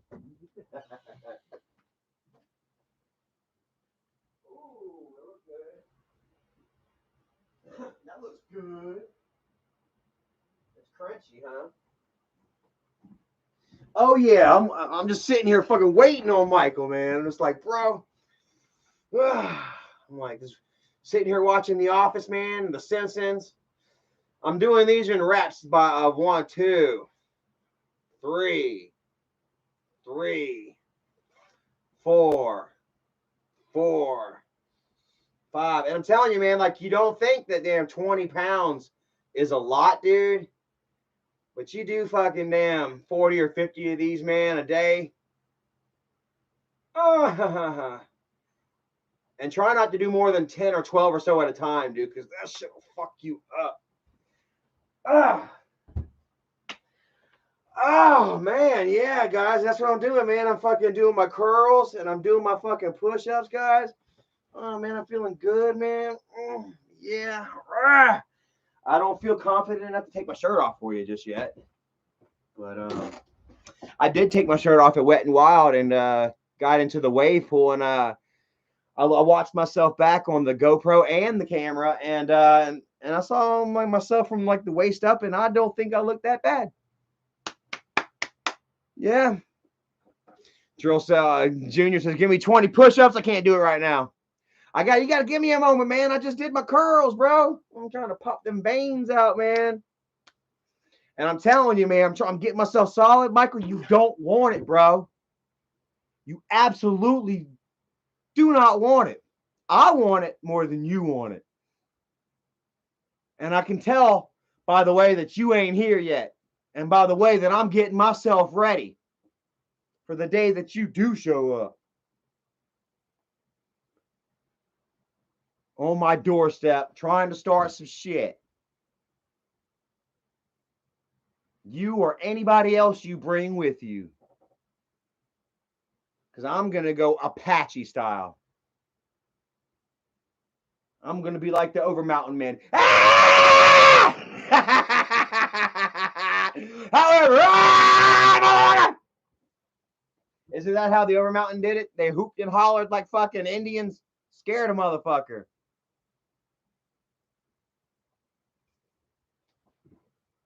I know that sounds funny right now, man, but just imagine getting fucking pummeled viciously by a motherfucker screaming like, ah!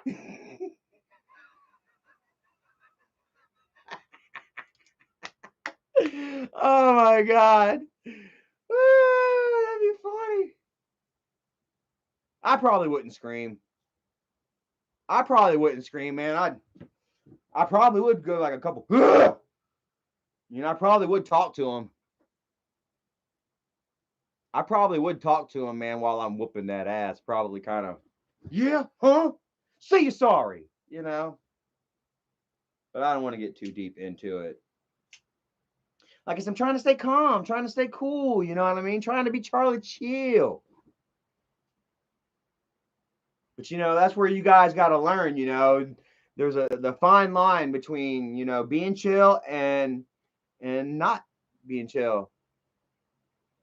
How's that Patrick Swayze says on Roadhouse?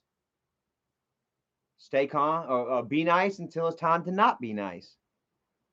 Kevin Zerfus said steel cage match. Hey, they're having a Hell in a Cell tomorrow, right? Was it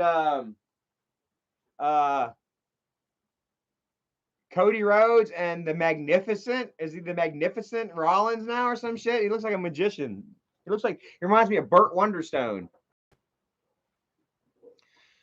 Corey wants me to know that he just got done projectile vomiting. Tainted Chinese food, no fun. Chunks on top of chunks on top of chunks. God damn. Blowing chunks in the night. I remember one time, guys, man, we lost our house and we had to move in with grandma.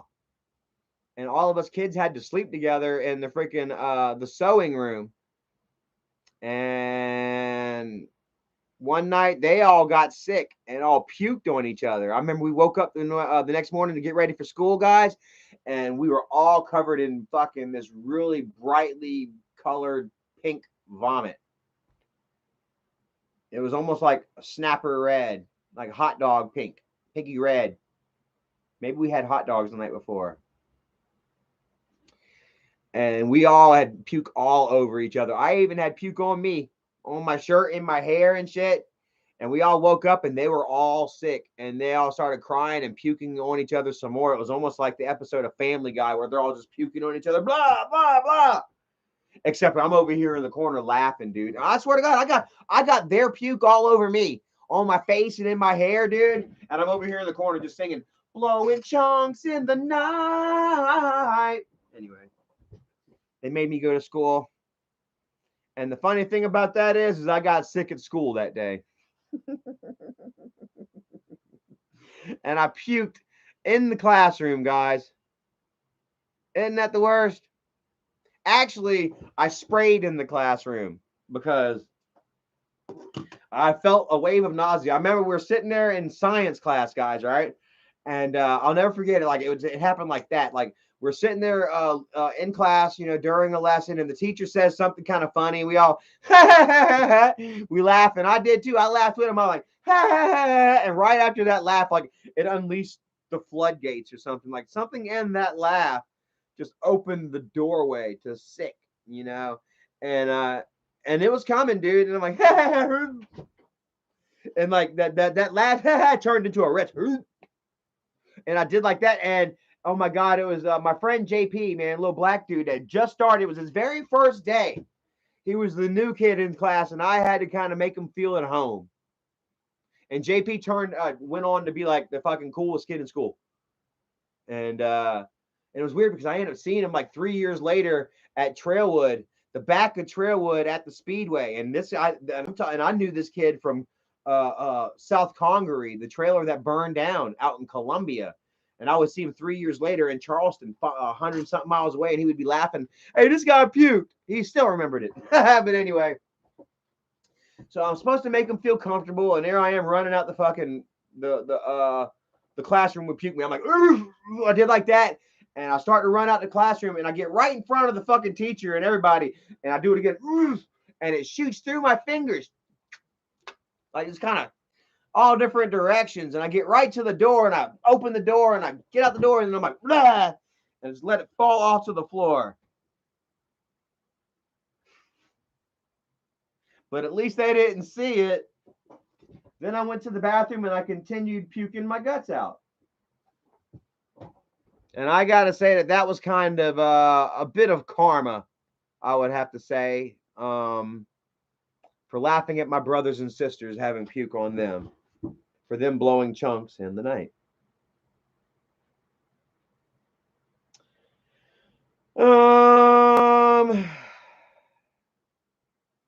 Let's see here. Let's go see what Michael has to say. Let's just see what Michael's saying. Is he packing up, coming to the house? No. No. Not talking shit neither. Good.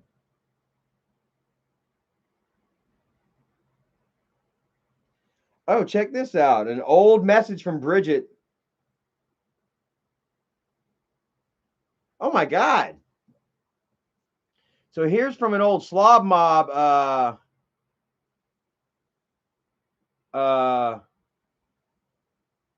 live stream back in the good old days. Damn. Check it out. 1,400 live viewers. They must have had something popping that night. And look what Bridget admits to 1,400 people watching. It says, I lied about my age and proud of it. LMAO. Look. Is she joking? I don't think so. I don't know.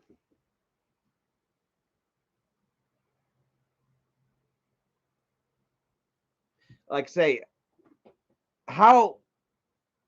what's legal? What's the legal age? Legal age consent in South Carolina is 16. Under the age cannot legally consent to sex. Oh my God. And if someone age 18 or older has sex with a child under the age of 16, he or she can face serious criminal charges. If you believe you've been falsely accused of sexual assault, read more about what to do here. Oh, what about this right here? It says, if you believe you've been falsely accused of sexual assault, would you guys feel that I've been falsely accused of sexual assault? Because I was wondering about that. Since the whole defamation thing went down with Johnny and Amber, and they both got found guilty for being defamed, I assume that me and Michael would both be found guilty of defaming one another. I just wonder, would it come down to who defamed who more? Perhaps.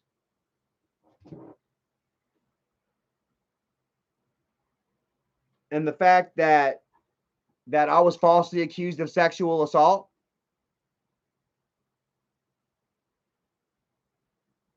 Like that is a very big accusation. Star Meadow Blue says Bridget says she meant that. So I lied about my age and proud of it.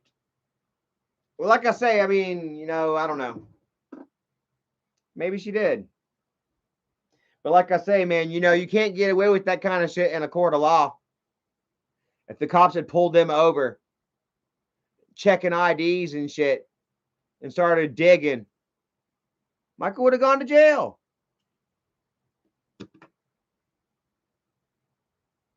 They were 14 when Michael and her got together. And check this shit out, man. It still kind of wilds me out though, because like, while technically 16 is the legal age for consent, don't you know she was just 12 like 4 short years before that? Michael was 18. Michael was 22. He got with her when she was 15 supposedly. So when Michael was 18, she was 12 years old. 11 years old going on 12. Think about it like that.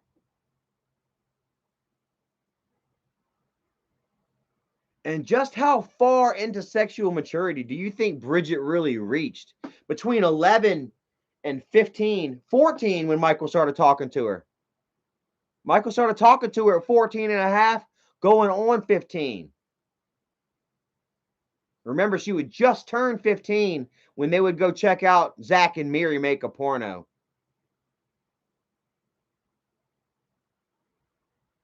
Now tell me, just how mature and ready for a man do you really believe this 15-year-old is?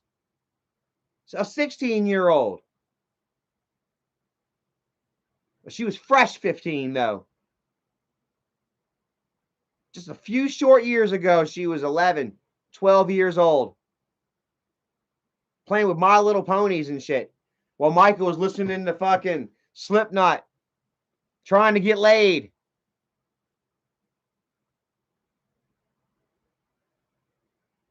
It's fucking gross, you ask me, son.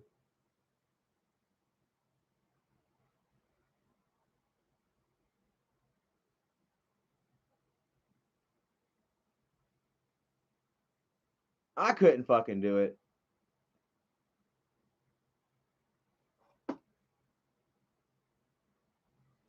Melissa Taylor says, pathetic. It's because he couldn't get anyone else, so he went for an easy target, a child. SMH, it's sick.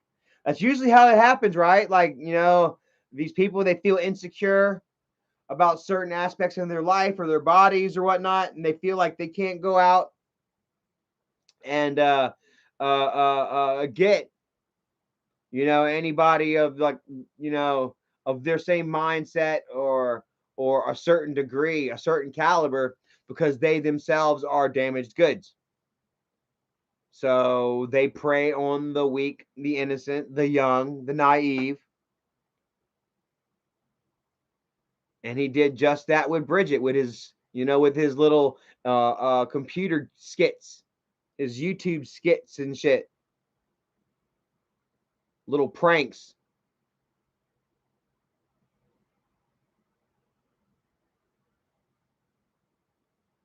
And like I say, my mom saw right through it, man. Oh, that's disgusting. She better not get my baby for rape.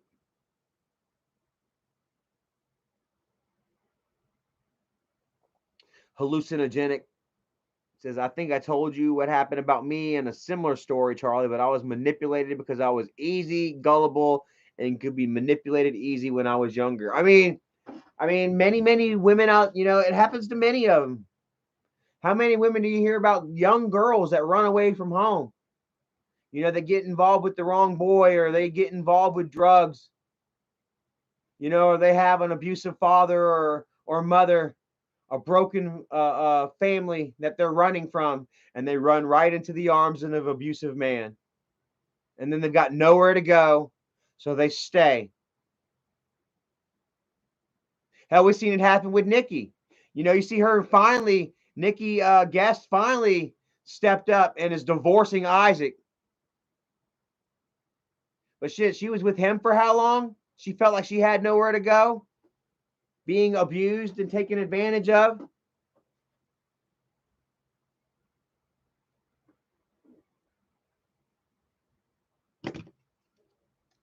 And that was Michael and Bridget.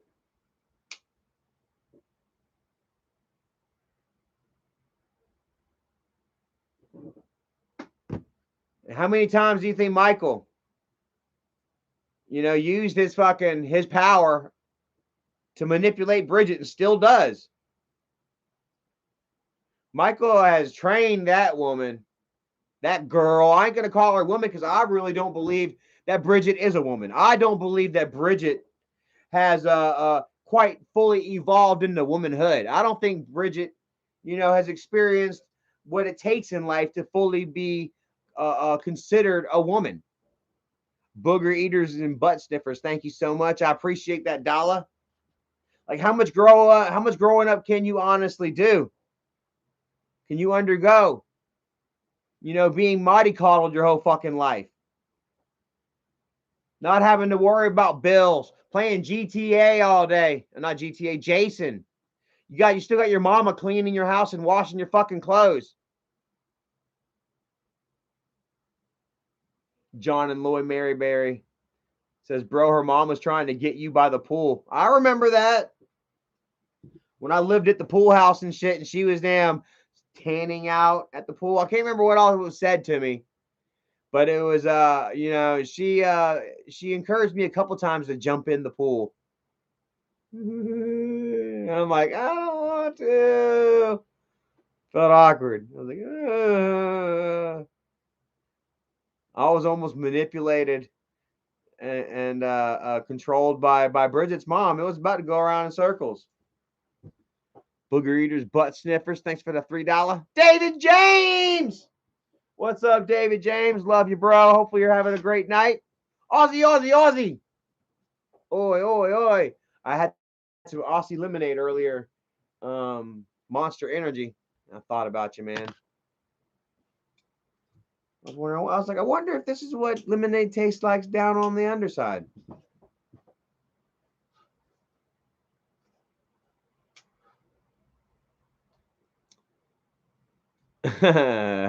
College kid says, I don't even think Cindy washes the clothes. You always see a pile of clothes taller than Mike. Isn't that weird, man? Like they've always got dirty clothes, but they're always wearing the same shit. How does that fucking happen? How do you always manage? Well, maybe because the clothes aren't never clean. Cody James Rice says, are you still off cigs? Yes, I am still off of cigarettes, man. It's been, over a month now I haven't had any cigarettes. Been vaping. And yeah, doing well, man. Holding it down, dude. I don't think I'm going to be going back to cigarettes anytime soon.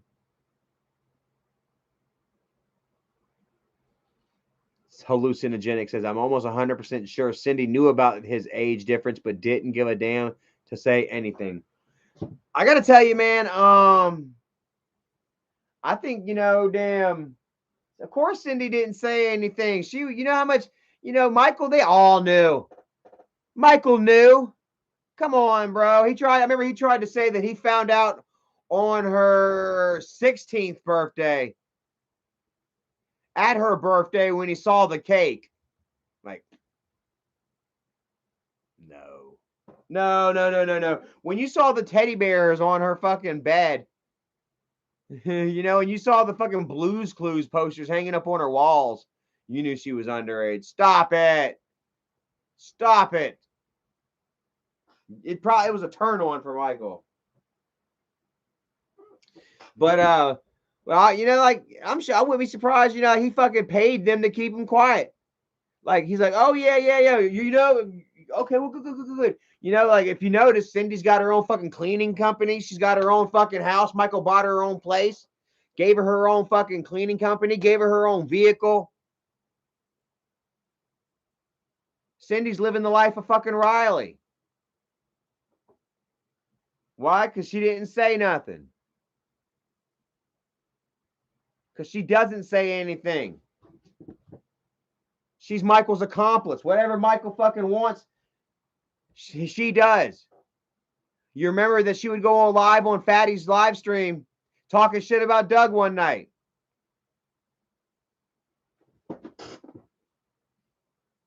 saying that she was an underage girl sleeping with a school bus driver or some shit. I don't know. Made herself look stupid, calling people clout chasers and shit. She's like fucking 50. David James, what's stinkbait? What's up with stinkbait? Says stinkbait, stop begging, please. You hear that? Is stinkbait live? I saw the other night she's talking about something about she's gonna get kicked out of her fucking house or something. The roof's gonna fall in or some dumb shit like that. Oh God. She's always fucking begging. Where was it at? Stop harassing me. Keep ordering pizza. Like, she's always such a fucking victim. Keep trying, it won't work. Beggar's back. Yeah, you are a beggar. Oh my God. Look, she's still only getting like 300 views, dude. Yipes. Now you know why Michael hasn't used you in any more videos. Of course, being I said this, he'll have to make one. But look, I'm loving it, dude. 98,000 fucking views. It's fucking wonderful. I'm loving it. We are all watching the collapse of Kid Behind a Camera, dude. Oh my God. College kid. Says David, you're going to send her to go live now. David says she's begs 24 fucking 7. This woman, that's all she is a fucking charity case. Her fucking dad is dead now. She ain't got no one to fucking leech off of. Need to get Albert off his fat ass and go get a fucking job. Oh, Mom, I'm tired of the roaches crawling up my leg. Get off your fat ass, go get a fucking job, buy some roach spray, and clean the fucking house. Bronxborn says she's live. Now, that was quick. David, you triggered that bitch going live quick. He lies all the time. Look, she had put a fucking period in between. She's so fucking worked up. Shut up, bitch.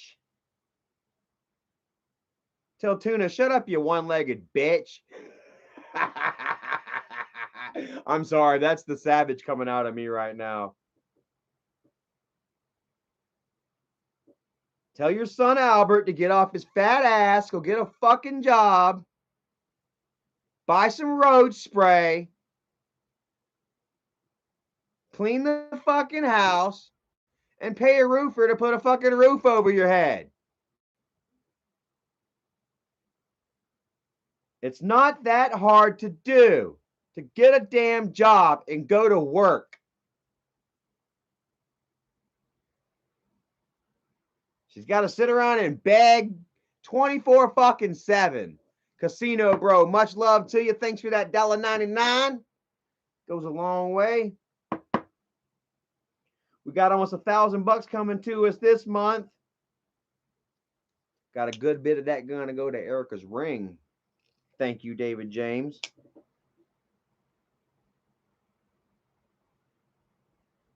David James has definitely helped out with that. And it's kind of funny because, like, I'm told Erica, like, go ahead and pick out the ring you want. Try and get it ordered before vacation. So it's pretty much like she knows, like, she's getting it in around about when. But she doesn't know exactly when. You know what I mean? So there's still an element of surprise to it. But she does know that it's coming. So, and I appreciate it. Like I said, I don't beg, guys. Like I said, I get on here. You guys offer the donations, and I accept. I thank you. You know, I appreciate it. There have been times where I've come forward and been like, hey, man, like, I need a Christmas tree. I would like to get a Christmas tree before payday. If anybody wants to help out with that, to which nobody did. I was okay with it. You know, but normally I don't. 99% of the time, I don't get on here and say, hey, guys, I need a roof over my head. I got roaches, blah, blah, blah, blah, blah. Man, that's just embarrassing. Am I wrong or wrong? Joey says Tuna's going crazy. Let's go listen to that bitch. Let's go listen to this drugged out bitch act a little crazy. Look at the first thing she does is sniff. Are you over there? Are you over there snorting drugs? Damn, you hear? She sounds all weird. Sounds like a bear in a cave. Look. This is why I gotta have support, because of people like Charlie. Shut up. Fucking blatant lies on me. Shut up, bitch. Charlie over there grinning. Somebody gave you $20 telling me not to beg? That's all Charlie does is beg. Shut up, you lying ass bitch. What the fuck are you talking about? Saying that Mikey ruined his relationship with his daughter? No, he did. No, Michael did. He did. No, Michael did. You bitch. Michael doxed my daughter's information. Gave out my ex's information and my daughter's information. Scared him, you bitch. Yeah, that's what happened. Y'all motherfucking dick suckers, stay your asses over there. Huh? You say that you're a dick sucker? You're gonna keep your ass over there? You better. Why don't you do that? Why don't you go suck a dick for? Why don't you go suck a couple of dicks for rent, Tuna?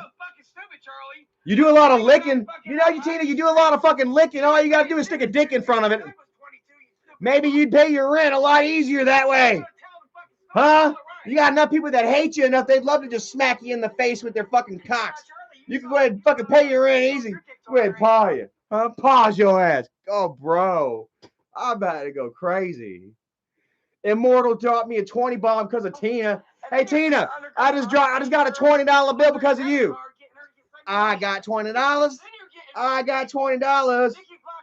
Tuna, you ain't got shit. Look at this shit. Let's go to her live stream. Look. She ain't got no money. Tuna, you ain't got no money. I got your money, Tuna. Hey, Tuna, your money is now my money. Come here. Take that money out of your pocket. Give me that pocket. Come here. Give me that money. That's my fucking money. Thank you for that money. See that 20? That's $40 that just came to me because they don't like Tuna. How you like that? Get mad, Tuna. He told on his father. Yeah, what about the lies that he told on his father? How about the eggs you threw in my father's house? Huh? How about the lies you told on my father? How about when you said you tried to break his leg? When you broke his leg, you said you tried to break his fucking knee. What's up with that shit, Tuna? Look at her. You did 5 whole curls, and you couldn't do 20 push-ups. Let me see you do a jumping jack, Tuna. Hey, you want to see how Tuna does jumping jacks? Here's how Tuna does jumping jacks. You bitch ass. You bitch-made motherfucker. You ain't gonna do shit. Let me do 25 jumping Tunas. Oh! Call those 20. I just did 25 jumping Tunas. How about that? Meet me on that, yo. I bet Tina, she'd sit there and try to do her 25 jumping Tunas, and all that bouncing around in her trailer, dude. You'd see the fucking roaches just scattering from behind her fucking the window picture frames. Everybody sat right in there. Well, I got pizza places knocking on my door. Ah! 2 hours. Y'all calling pizza places on Tuna's house? Ah! Tell them to stop coming here knocking on my door. Oh, no, they doxing you, Tuna. He's trying to be something he's not. Oh, they come in your house fucking with you. They come in your house fucking with you, Tuna. I'm sorry. I didn't do it. Hey, guess what? I promise on my father's urn. I ain't doing none of that shit. I ain't taking the time out of my day to fuck with you. That it's motherfuckers that hate your ass. You know how many fucking people hate your ass, Tuna Sandwich? Look at your ass. You think you all big and bad? You ain't got but 41 fucking people watching. You ain't got but 41 fucking people watching. Ain't no one gonna fucking care about your ass. Let's look at the last videos. 43 views. Look, she literally got 43 fucking views on this video. Look at this shit. Hold on. God, can I get in here, guys? Literally 43 views. Oh, 36 minutes ago. 200 views. 300 views. 100 views. 300 views. Yeah, you big shit, ain't you? Tuna thinks she's big fucking shit, dude. And look at the fucking views, dude. Oh my God. I'm back. Hey, everybody, I'm back for 300 of y'all watching. 500. David James dropped another 20 bomb. Bro, I just made $60. Sitting here chilling, y'all making tuna mad. $60. He didn't need me for that. Huh? He wanted my friendship. Bro, she's fucking mad. Listen to her. Run! Run! Run! You blame every fucking body but yourself, Bo! Bo. Everybody but yourself, Bo. Yeah, I blame myself. This is why I got these. Hey, no, it ain't me why I got these super chats. It's thanks to you. I want to see, look, she ain't got no money. Look. Not bothering nobody today. Ain't got no money. Your ass ain't got no money. Bitch ain't got no money. Bitch ain't got no money. And I think it's funny. Cause you like to run them motherfucking coming. Get it over with. Free your mind and your ass. Shut up. Simple ass. Hey, y'all, let's go look at, where's the Wicked Morticia? Let's go look at that, no, Evil Morticia. Where you at, Evil Morticia? Evil Queen Morticia. I gotta listen to that one video again. Where is it at? She's been on some other shit. Where's... Oh, yeah, let's watch this again.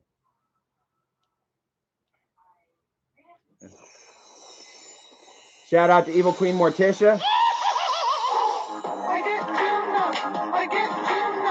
Getting tuned it up.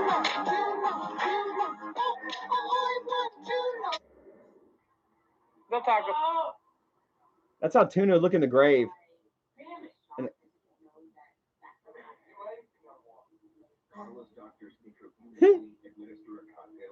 that's how she's gonna look at her funeral. I bet even in her funeral though, Tina, they'll be like, she was a worthless bitch, but her son loved her anyway, and she'll be in the casket going, huh? You think maybe they'll give her 25% off the casket, being that she doesn't need it all?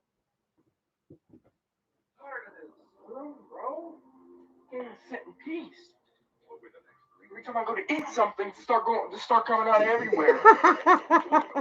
I'm sitting here. I can't sit there. We're going over the lizards. Can you please leave? Don't come in here and talk so loud. Okay. There's stuff coming out of the wall. Where they go spray them. Termites. Ugh. Termites. Ain't no goddamn termites. Go spray them. There's a whole tube and about everywhere. I know that. They're having a race on his leg. One's right here, one's right here, one's right here, one's right here. They're all racing up my leg. First one to get my knee. Could you go get me an apple? The Saturday night races at Tuna's house. I'll never forget it, man. I remember one time Dad told me a story about Mom told me a story about how her and Dad went out and damn, I can't believe this just struck me, dude. Like my mom and them, they had some of the worst roaches ever, dude. Maybe worse than Tuna's, you know. I don't know, man. Fucking Albert's got a drag strip up his leg. Fucking Joe's apartment over there. Tuna's apartment. Fucking Albert's got roaches drag racing up his leg. But Mom said that her and Dad went out to a party one night when they first got together, and that she got coked up. And she told me the story all the time when I was little too, and said that they were all coked up, that she couldn't go to sleep, and that her and Dad kept her up because she wasn't allowed to go to sleep, or she was gonna have some kind of, she wasn't gonna be able to wake up or some weird shit. I can't remember, but that Dad kept her up all night by racing roaches up the wall. Like they put their finger under the roach, and they'd race the roach, have bets on which roach was gonna win, reach the top of the ceiling first. What do you think about that, Tuna? Maybe you and Albert can have you can have a little bonding time over roach racing. Maybe you can even make some side money. You know, you say that you need the money really bad. I say that you can host competitive roach racing in your house, man. Just bring everybody over, man. You know, start you a pot, get the ante going, man. Get the numbers up, dude, and you know, get you a ringer. Find you a roach that you know is gonna win. Every time it's gonna like look, you know, kind of shitty, like it's not really in the game, and then come back and just, you know, clean house, dude. That's what you can do. Kind of like, you remember that movie with Will Ferrell and Amy Poehler, The House, whenever they needed money for their daughter to go to college or whatever, and so they started a casino in the house. Yeah, you can start road races. Yeah, you're not your house. What you think? Roach racing. Hey, Ace Man says place bets online. www.tunaroachraces.com.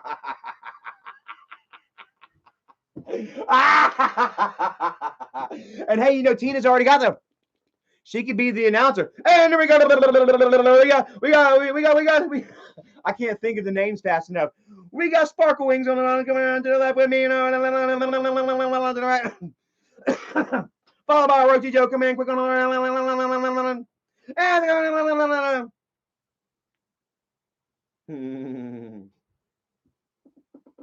And it's Tina by an antenna. Let's see how she likes that. How you like that, Roach? The Roach races. Roach races. You were showing your dick to underage girls when you're in your fucking 30s. Oh yeah, is that whenever you talked my friend Sarah Holmes into giving you pictures that I gave her? Yeah. And a woman that is very much over the age of 18. Talking about whenever I gave an over the age woman pictures of my dick, who then gave them to Tuna, who then took them to my dad and tried to say that I gave them to an underage girl. Without any sort of repercussion. How many times do I get away with shit? How many times do I gotta get away with the most vicious, evil, craziest shit? It's supposed to be a proven fact that I gave my dick, pictures of my dick to an underage kid, and yet there was no parents to call the police. Fucking Tuna's got the proof right there. The only proof that Tuna had in her hands was that she's got a picture of my dick and that she liked it. That she angled for a picture of my cock. The only thing that proved was that Tina wanted a picture of my dick and that she got it. And that she shared it with my father and made up a story. Very much true.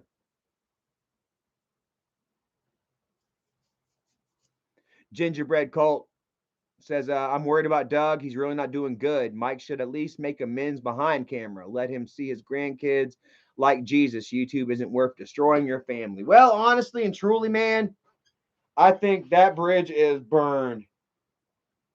I think that's a done deal, Michael, just like with me, Michael has gone way too far against Dougie.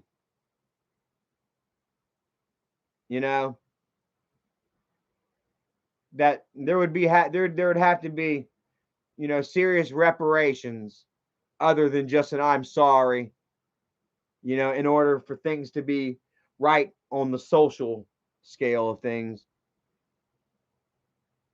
Then Michael just won't do it.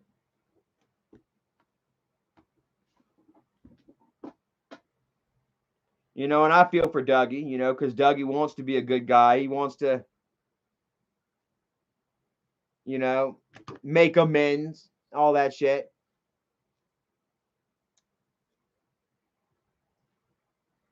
Resi Light says the bridge was burned a long time ago. Both sides are to blame. Hey, fuck you. You don't blame Doug for that shit, asshole. I'm getting a little hot tonight, ain't I? But seriously, screw you, asshole. Like, bro, Doug had every right to stand up to his fucking punk ass daughter and her punk ass boyfriend and tell him to go to fucking hell. Doug had every right to stand back up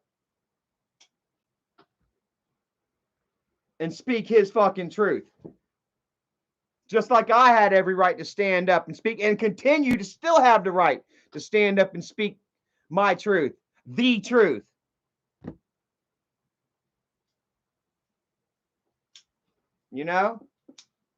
Motherfuckers think just because shit happened way back when that it's irrelevant now, that we don't have to talk about it anymore.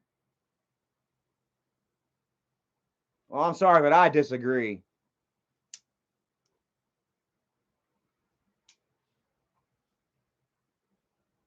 I disagree. Bonafide says Doug is a straight up dude. They did him dirty. Bonafide says no college kid says 650 says he's going live. He has a message from Skylar. No, he doesn't. No, he doesn't. Who remembers whenever he tried to share the pictures of Skylar that Skylar's mom gave Michael? There were pictures of Skylar when she was 13. Doug, fucking Fatty's trying to say that they got him like 6 months ago. My kid's almost 18. You fucking lame-o. Shut up. Shut the fuck up. You want to talk about people's kids, though? When is Isaac going to put his fucking son in therapy? How about that therapy that your son is court-ordered to take there, Isaac? Want to talk about videos, having kids on video? Let's look at this. Let's look at this shit right here.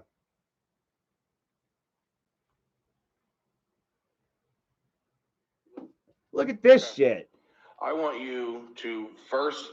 Look at this poor kid right here. First, explain to me how she would spank you. Pushing on my back and I'm like, I do this, and then start banging on my back a whole bunch, and then every time I start to like look at this shit or scream or something, she would like cover my mouth. The only kids being used in social media are your own. You would hear me screaming. Look how uncomfortable this poor kid looks. Okay, and how often would this happen? How often? Mm-hmm. There's one time where it's every time I get spanked, and there's this one time where you were in the office. This is when she were drinking a lot, and she snuck. Look at this shit. And I was getting scared, and she thought. It's the only fucking kid he's using. Because I was scared. I was sleeping in the office because I was scared, and she came in. She thought I had her phone, and she thought I lost it, and she took me out the room, and you were like and you were yelling. Blah blah blah blah blah blah blah blah. Man, look at that shit. And this is only a minute into 5.5 fucking minutes he's got of his fucking kid being manipulated into talking shit on his mama.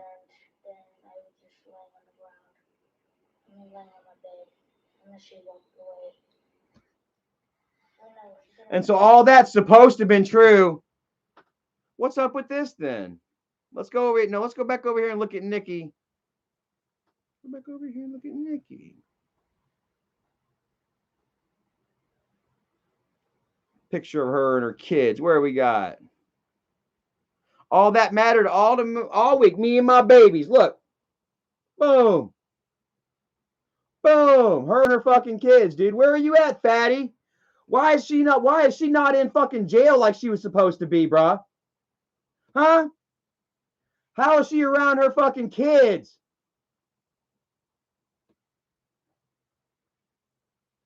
After she's supposed to be so violent and abusive to them children. Oh, because you let her around? Why would you fucking let your children around such an abusive woman? After everything you said that she fucking did to those kids. After every fucking thing that you fucking said her made your own son say she did. Now the boy's got to go to fucking physical or mental therapy. How about that shit?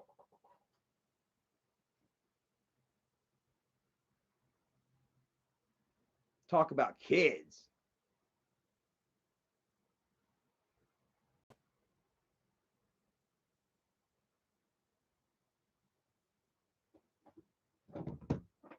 Shit. Because like I say, guys, in the off chance that Michael did perhaps get my ex and my daughter involved in the drama videos, like honestly, what bad does that say about me, honestly? What could they come out with about my past that's gonna fucking have me, You know, it's something that I have to overcome once again. That I had a history of drinking and shit. Sorry. I mean, I did. That's nothing that I haven't overcome once before that I won't overcome again.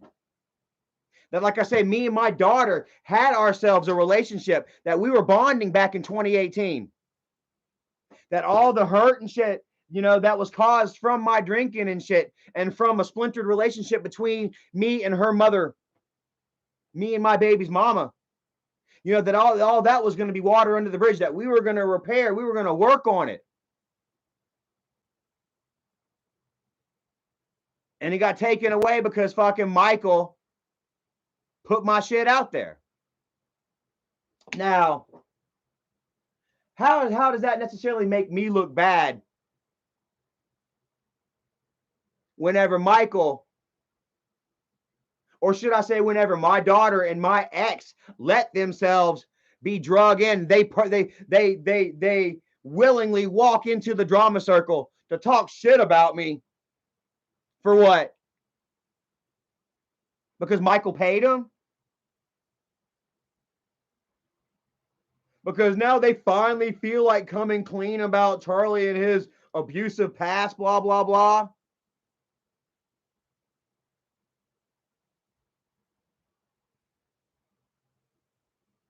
Whenever that past wasn't so abusive that it couldn't be mended back in 2018. Like I said, there was no abuse. It was just between me and my ex pretty much the whole fucking time. Roach McQueen said, Roach McQueen in the house. Roach McQueen headed to Tuna's place. But like I say, all that would show, you know, it would make my daughter look bad. It would make my ex look bad. For them to be out of the picture for so long and then to show up after all these years, not to try and repair anything, but to jump in on a little bit of action.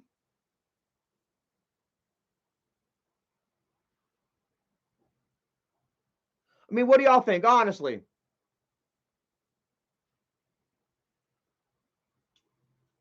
Like I said, I honestly, by the way, I don't believe that it's ever going to happen. Like I say, my ex is a very private, guarded individual. And the moment that her information was released online, you know, she vanished. Not vanished, like I can still find her on Facebook and shit. Kickstand, much love, says keep up the fight against Tuna and the trolls on the short bus. Thank you, I appreciate that. Fighting trolls, that's funny. What did David say? Fatty is misery and he loves company. Absolutely.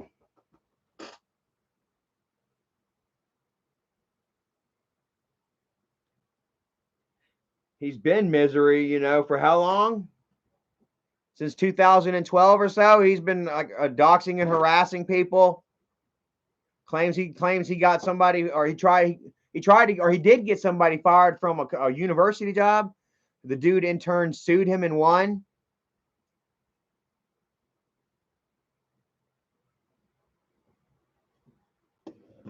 Resi Light says, I don't know how you wouldn't be pissed if he got your daughter on panel.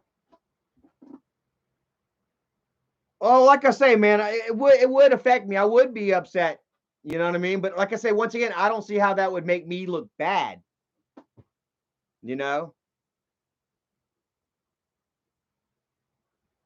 I don't see how that would make me look bad, you know, for my daughter choosing drama and her Uncle Michael's YouTube over fixing a relationship with her own father. You know? How would that, like, honestly, how does that look?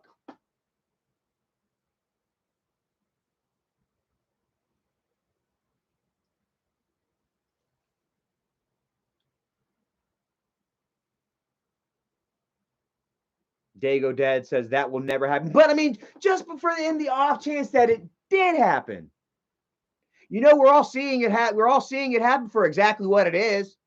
You know, Michael reaching out and paying and manipulating them into coming into the war against Charlie.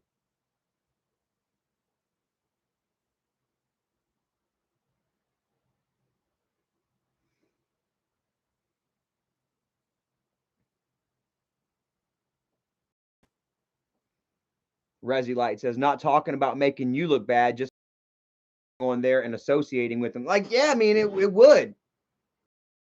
You know, because then there she is. Like, we have the opportunity to repair and our relationship, something very fucking real. You know? And then for her to be blinded and persuaded and manipulated by my brother, to go to war against me, and to nurture those ill feelings that she harbors towards me. Because, like, let's face it, my daughter is going to have some hate towards me. Like, we do not have a perfect relationship. We don't have really much of a relationship at all. Haven't had one more years, we've had more years apart than we've had together. My daughter is fucking gonna be 18 years old this year, and like I probably spent a grand total of like fucking 3 with her. You know what I mean? 3 years of her life out of 18, There's gonna be anger. And she told me back in 2018 that she hates me. That there's a certain amount of hate that she holds towards me, that she has for me. And you know how hard it hurt me to hear that. But there was something inside of her that she told me, said that she still wants to know me. And she told me back then that, that she, when she turned, she was going to reach out, that she was going to find me. And I'm going to be here. And Dago says, not for lack of trying. And you're absolutely right. It's not for a lack of trying. I've messaged her mom. I've messaged her sisters. And whenever she does finally reach out to me and comes to me, I'll have these messages to say, hey, look, I've been reaching out. I've been trying. I messaged your mom on your birthday. I messaged your mom at Christmas time. I still message on occasion. Last time I messaged her mom, it was just trying to see. Let me see here.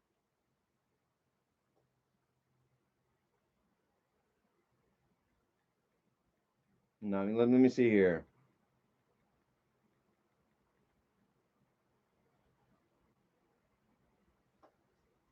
Yeah, I sent her a message on her birthday to tell her happy birthday.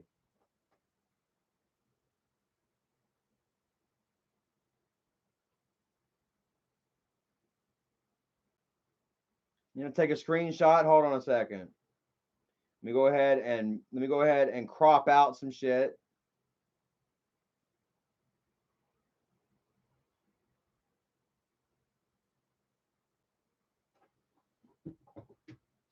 I mean, here's this, dude. May 13th, 2021, 7:48. I mean, look, hey, we're trying to reach out, talk to Skylar if I can. May 16th, 2021. I understand your wariness. I've been sober almost a year now. June 1st is my clean birthday. We would figure it out that it's not exactly. And I feel like I'm responsible enough to be in her life now without breaking her heart. Please just think about it. So, I mean, like, see, look, I still reach out. Try my best.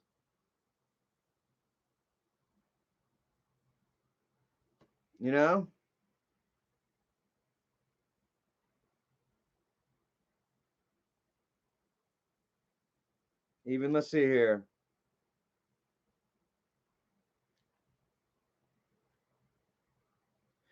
This ain't my new number anymore, so I can share it. Fuck it.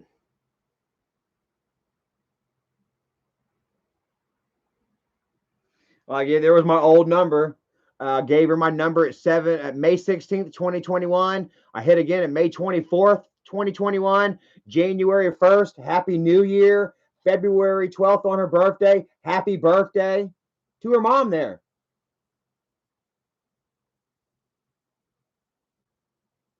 You know? So I'm constantly reaching out, and whenever Skylar comes to me, I've got the proof of like, hey, I've been reaching out. I'm sorry.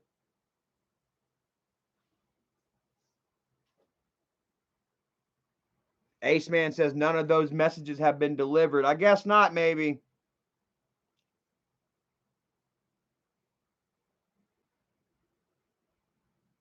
But I mean, what about whenever like what about this then? Hold on.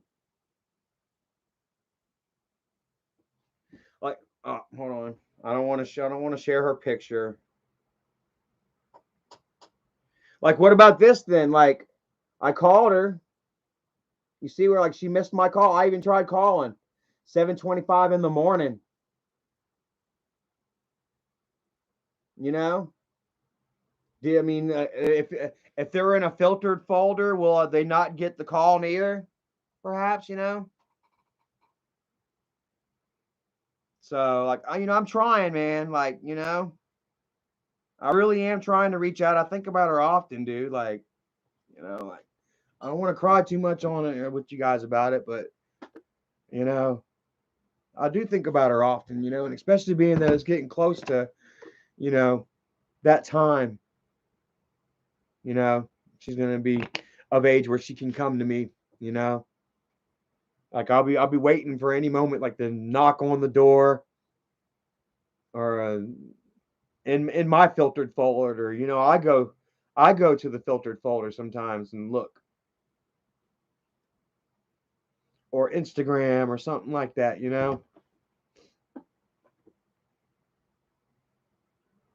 And I try to get myself ready. I try to make sure that I am, in the best shape mentally and physically that I can be for when she does come to me. That, like I say, these life changing opportunities. These moments, they come through. You know, and you've got to be ready. You got to be in your best shape. You got to be ready to reach out and grab and hold on and take that opportunity by the reins when that opportunity arrives.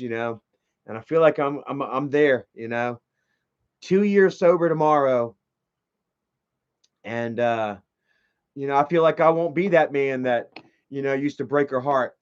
Like there were bad times and back whenever like she used to come spend the nights with me and shit, and I said Sandy her mom was married to another guy at the time and shit,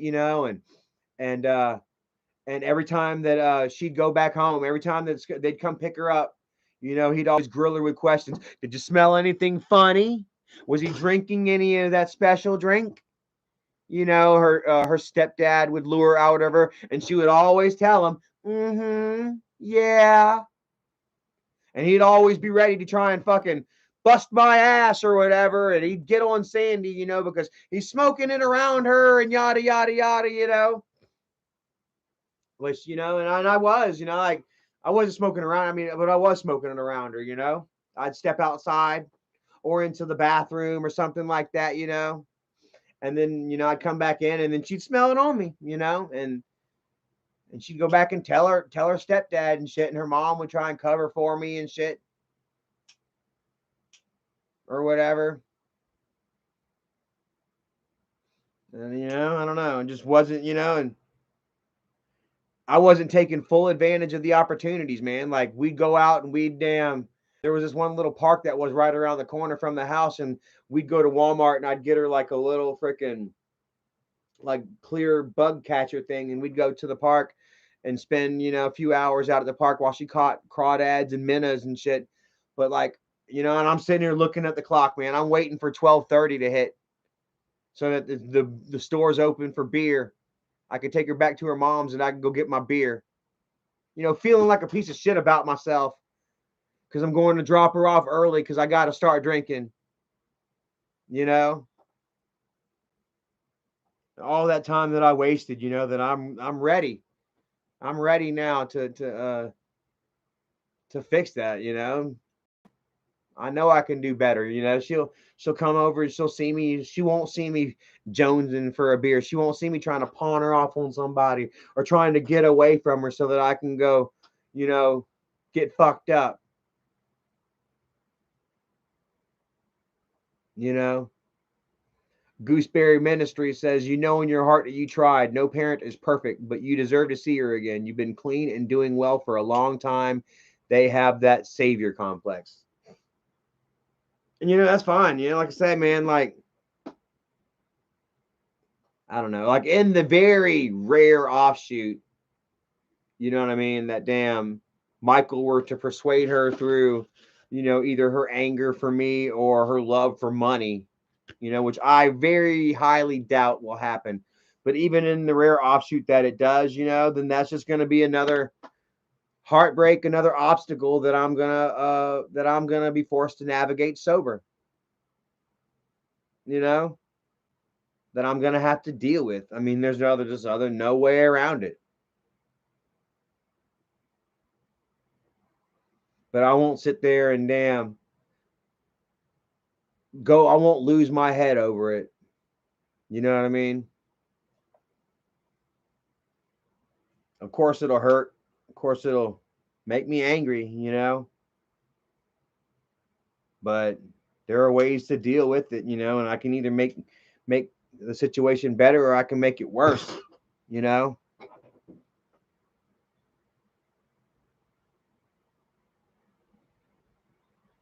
Egomaniac says Mike shows up to fight in a wrestling singlet. Ain't it? He'll come at me like, what's his face? Fucking somebody fat in a singlet. Earthquake or something. Mm.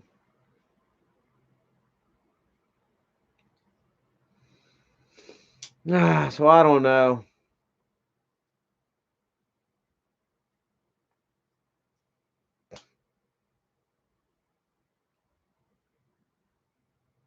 Fatty going live about me. Boo hoo.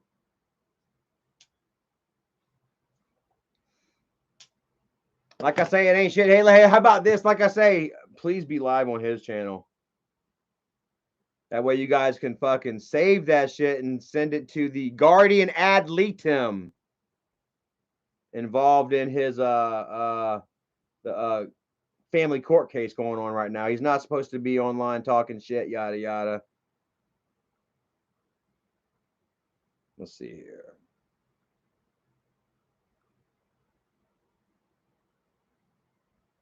Oh yeah, he's live on Be Our Guest right now, man. Y'all go copy that shit and send it to the guardian ad litem.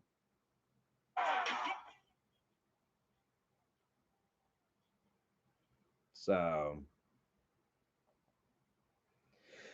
like I say, I highly doubt that, you know, my kid will be on that side though. So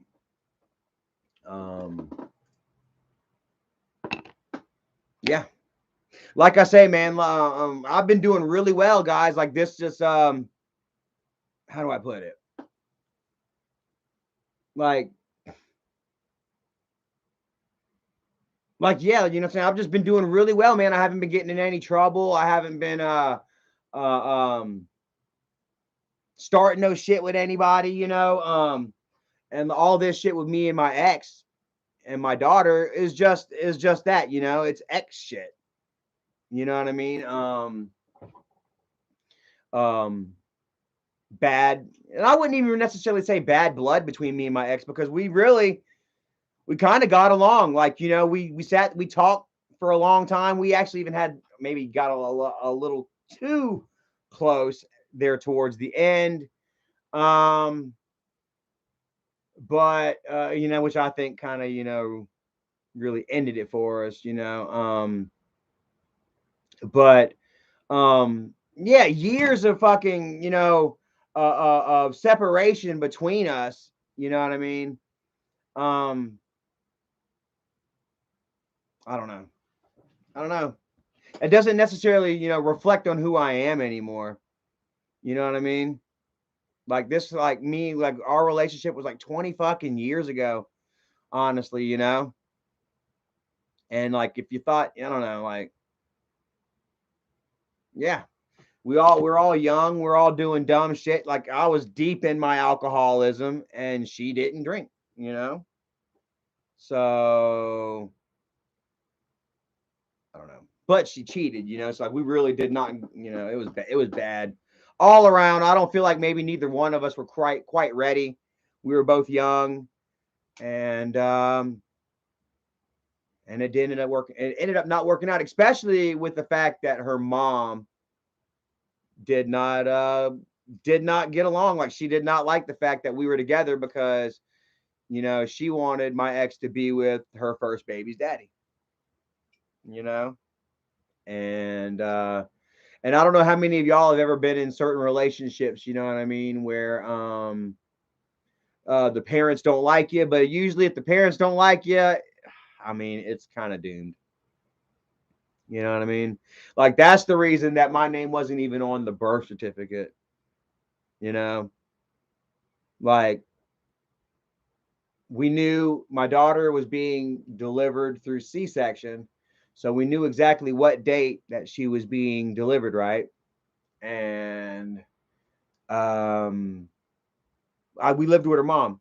We lived with her mom all the way up to the pregnancy, up until like the 8th month. I remember um, me and her mom got into it. You know, it got really tense or whatever. And I believe this was done by design, guys. It got really tense, and I left. I moved back down to Charleston with dad. Moved back in with dad and mom.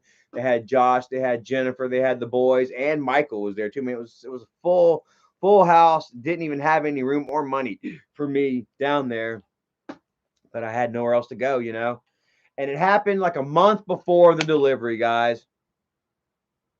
I'll never fucking forget it, man. Um, uh, I'd gotten me a job fairly quick as soon as I got down to Charleston. Jennifer's boyfriend Josh would get me on with him delivering sheetrock, and I knew, you know, October 26th. That's going to be the date of the cesarean section, right? So, um, coming up close to the date, I'm like, hey, you know, I'm going to take off from work some time off so I can come up there and I can be there for delivery, you know. And my ex told me straight up, said that she wanted her mom to be there for the delivery, and said that her mom told her that if I showed up for the delivery and I came to the room, that that she wasn't going to be there, so that my ex had to make a choice. So which one of y'all are gonna? Which one is it gonna be, me or him? You know. And so my ex told me on the phone, said, I really want my mom to be there, you know, and I should have said, hell no, F no, hell no, you know, drove my ass up there and been present for, you know, the birth of my kid, you know. But being hurt and offended, you know what I mean? I ceded. I said, all right, fine, you can have your mother there. Little did I know, guys, and I'm going to tell you all this right now. Any of you guys that are not that don't have kids, or you know have maybe one on the way or whatever, man, be there when your kid is born. Be there to sign the birth certificate, guys, because if you're not there and your name is not on that birth certificate, you have zero fucking rights. I went and I got a blood test done, blood work done, to make sure, because after we split up the first time, you know, and we got child support set up, I wanted it determined that, you know, the child was mine before I paid a dime, you know. So we did the DNA testing, we got the mouth swabbing, what have you, and test came back positive, 99.9999999. What did David say? Where are you at, David? David James the road. They got a drag race up up Tuna's leg. I could see like fucking a little divider bar up her leg. Some little fucking, like almost like a grease moment, you know what I'm saying? Like the roaches racing towards the end of Tuna's leg where they just go over the side of it. They're playing chicken. The roaches are playing chicken on Tuna's leg.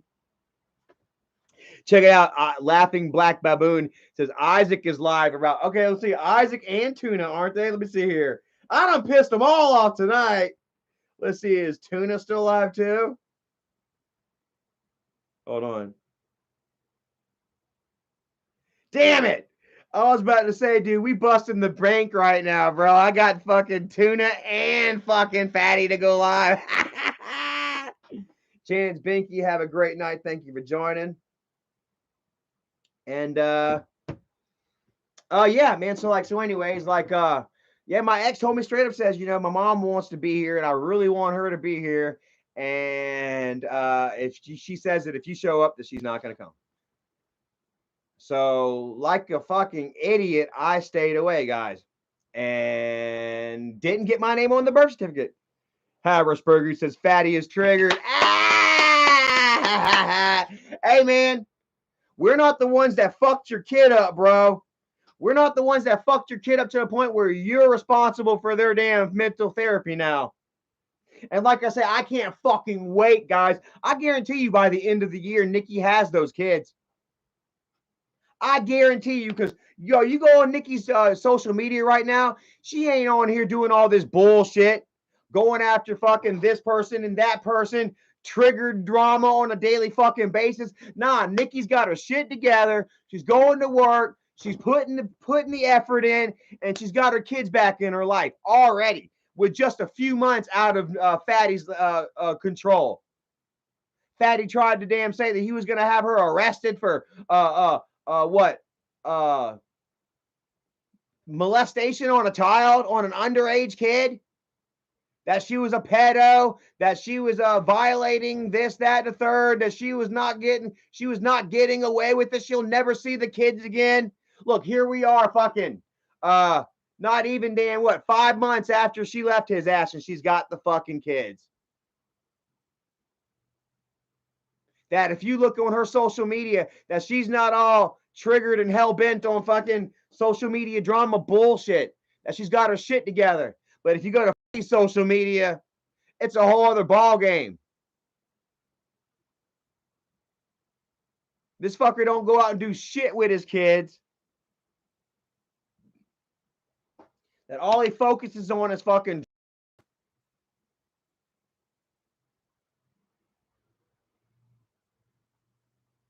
that he's got fucking custody. When's his next custody date? August 8th, August 6th, August 8th, when Nikki is seeking shared custody. And I fucking pray to God, I bet you she gets it. With all this shit going on right now, all the drama and shit that Fatty still continues to involve himself in, I guarantee you she gets fucking at least shared custody. At least shared custody. And I wouldn't be surprised if she was given a majority custody.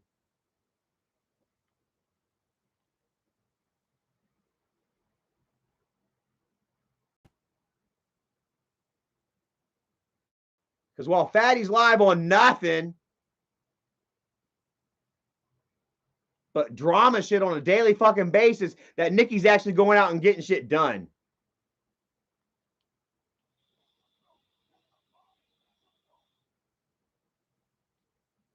That Nikki actually goes out and gets shit done.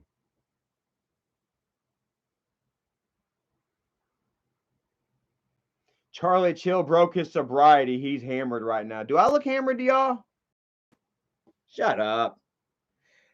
Fatty's hammered. Fatty seems hammered right now.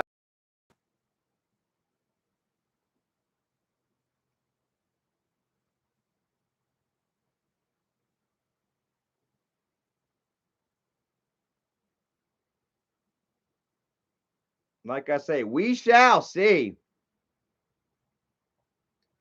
Because once again, this is probably just going to be some more bullshit that they bring up to try and stir up a little bit of shit, and then nothing happens.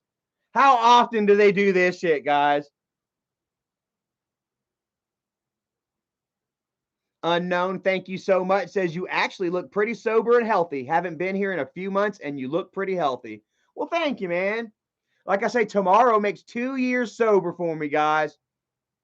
And I'm a month and a half off of cigarettes. And I'm down to 180 pounds, guys. And I'm going to try to get down to 170 by the end of the month. I don't think I'm going to be able to do it, but I want to try to hit 170 by vacation time, man. That'll be freaking over 40 pounds that I've lost since the first of the year. Bonafide THC, much love, says Charlie looks sober and healthy. Michael looks upset, obese, and diseased. He sure does, doesn't he? He don't look healthy.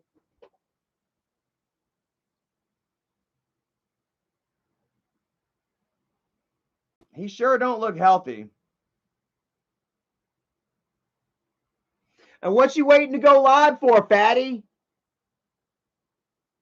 What you waiting for? You trying to beat my numbers? You better go fucking live then. Look at that shit, man. I'm tossing Fatty's fucking cookies right now. I'm eating his fucking lunch right now. This motherfucker's got over 45,000 subscribers. I got more people watching right now with 4. I got less than 10% of the fucking followers. More people watching. God damn, that's gotta fucking hurt, bro. And like I said, I don't really care about the views, the numbers, you know what I mean? Like, that's not what drives me, bro. I've got an actual job, an actual living. You know, the truth propels me a lot further than the numbers do. I just love to point it out, man, because, you know, like, because it really gets to them. Come on, fatty, go live. What you got everybody waiting for, fat wad? Fuck.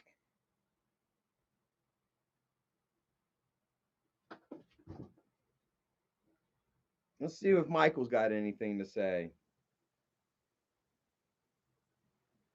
Says Bridget is truthfully a wonderful mother. No, she's not. If Bridget was truthfully a wonderful mother, then little baby Mikey Robert wouldn't have a flat fucking head. Then the back of his head wouldn't look like a fucking bookshelf. Look like a fucking bookend. While you and Bridget sit on your fat asses playing Friday the 13th all day.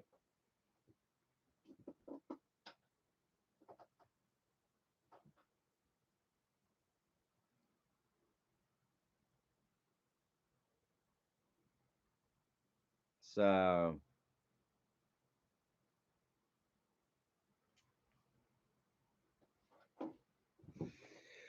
Don Vito laughing over there. Funny, huh?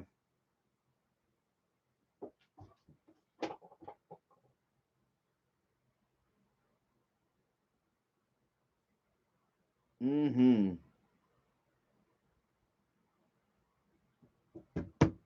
So,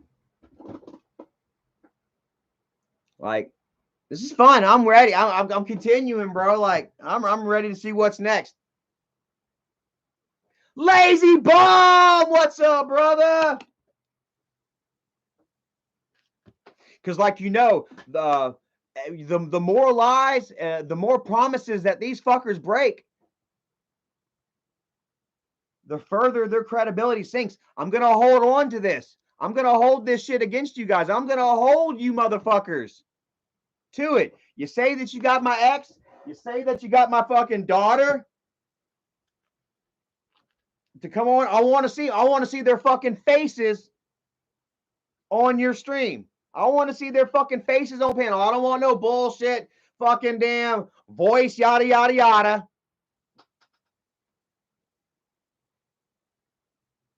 I want to see faces. I want to see him up there. And until then, you ain't got shit. And even when you do bring him up, you still ain't got shit.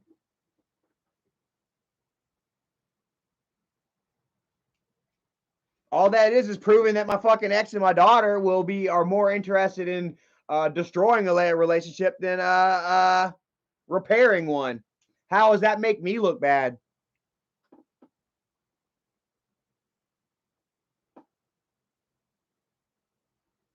Honestly. What'd Rachel say? Where's Rachel at? What did Rachel say? Miss Rachel Lynn, ever notice they can go as low as they want, call our families, work the whole business, but when we respond, we are the worst human beings. I don't think so. I think eye for a fucking eye, yo. I think eye for a fucking eye.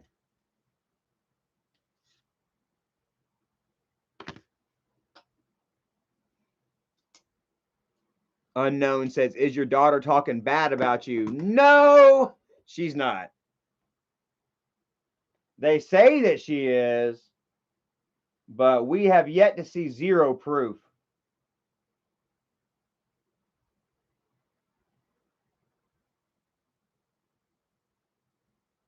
We have yet to see zero proof.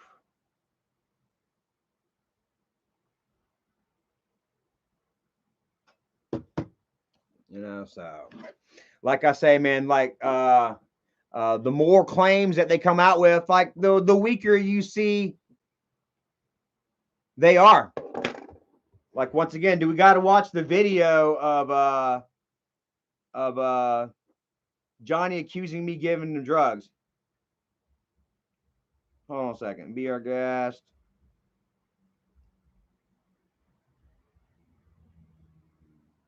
Where's it at? I mean, yeah, do we got to share this video again? I mean, you know how low. And this ain't the first time that they've manipulated a child into talking shit. There was like something gray and blue. What is? Well, the blue part, it looked like this little bar. It was like really small. Like I don't know what. JD McNugget says, doesn't kid behind a camera. McNugget looks like landfill from Beer Fest. A little bit. Let's see here.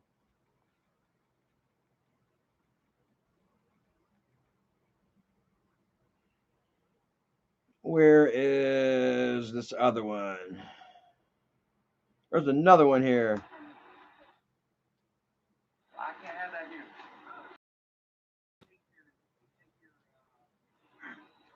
Your perks and stuff, that's fine. I did, yeah. You do. But you know something? We should be going tonight. The idea was for him to be gone then. Damn. Geez, I called Dad out for taking his perks. You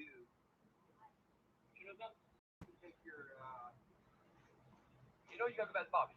Damn. I can't have that here. Well, you can. You know, why would I? Dad, show the Dad. Is Charlie sitting on his fucking ass all day, or is he helping? He says he's going to do about 20 minutes worth of grass cut. That's about it. Okay, so yeah, so I'm listening. I'm actually listening to this right now, where they're pretty.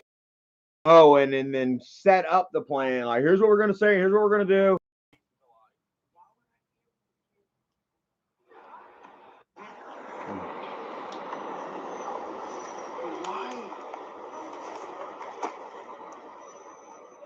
He's got no reason to lie. Why would I give the kid? Like, yeah. I didn't give him a goddamn thing. Why would he lie, Charlie? He's right here. Yeah, in front of all of us. Yes. Why? That's a good question. Why? Why? So apparently, it sounds to me like Jacob went into the house, grabbed my beer, and took it outside. I can't have that here. So well, you can take your perks and stuff. That's fine. I was wrong for that. I did, yeah. I'm sorry. You do. But you know something? We should be going tonight. The idea was for him to be gone then. So I threw a little jab at the end to Dad about his perks, you know, and I shouldn't have did that. You know, I was drinking. I was drunk. I woke up in the middle of the night to them accusing me of giving the boy drugs and alcohol. Weed and alcohol. Let's see if Kimberly's in this. Hold on. They went into my fucking room and they took it. Like, he came in to like alcohol and a little weed. You know, why would I give him that? Why would he just straight tell us? He took it. He took it, dude. I'm not gonna. Like, he came in, he's like, I knew. He came in and said that he knew. I was like, how the hell do you know? You know? Because they took it. I don't know what that means. It means that they went into my fucking room. I'm trying to listen for Kimberly. To an 8-9-year-old boy's house. And then when Jaden said, I know you can tell. I just want to finish. I know you can tell, man. You hear Kim? Listen, you're gonna hear Kim in the background. This was Charlie getting thrown out of Dad's house. And then when Jaden said, I know you can tell. I just want to finish. I know you Here, can tell, Kim? man. Jacob was acting funny. That's what I thought. I was like, okay, what the fuck's Jacob acting like this for? So You hear him? Did you just hear Kimberly in the background? I told you that went down when Kimberly came to fucking visit. I told you all that went down. Kimberly came to visit right around Jacob's birthday party. And this went down when? When did I supposedly get kicked out of Dad's house for giving the boys drugs and alcohol? In like May or some shit like that? They got the timeline all fucked up.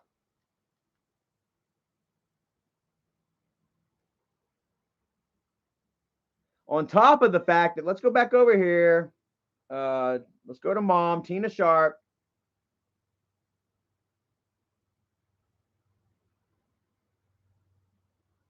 Let's go back to the fact.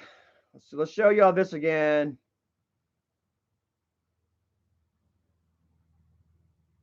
Oh, here's this again right here. Here's Johnny being choked out by his mama's boyfriend. Remember?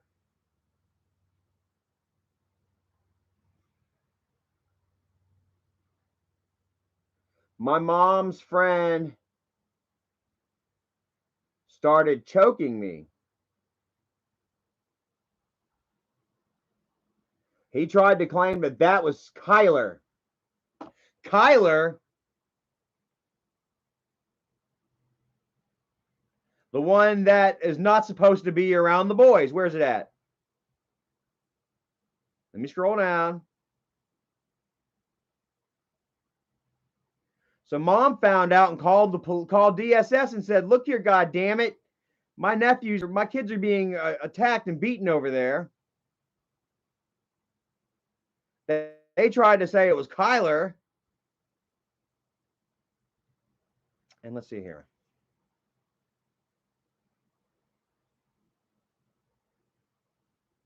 Let's see.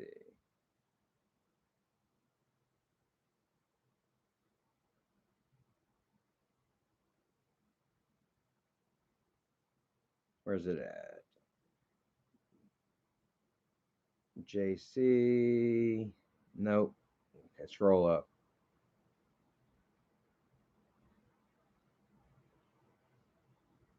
Okay. And what was I going to say? Oh, yeah.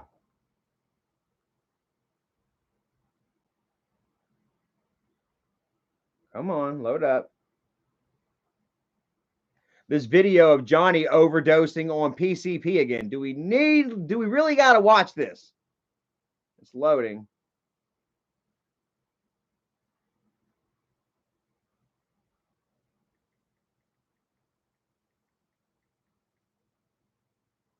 Johnny OD PCP.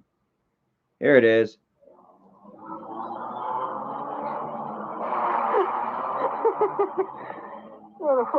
Saying that these boys don't know nothing about drugs, that they're good boys. Look at him. He's fucking he's overdosed on fucking PCP. This was 2 years ago.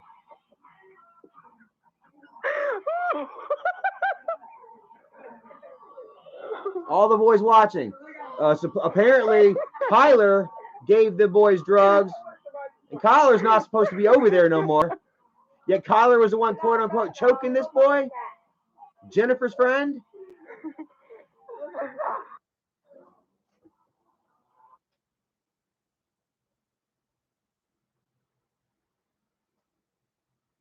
Junior said, who's recording? I think JC might be recording. Oh, here we go.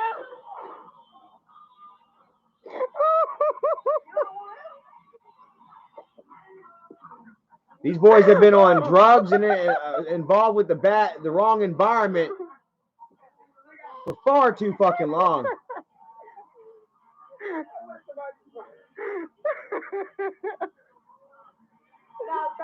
Look at him holding his head. He's like, fuck, I'm high.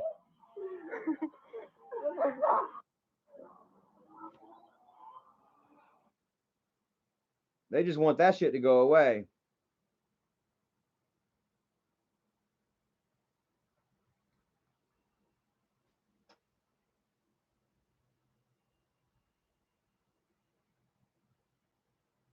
So, I don't know. You tell me.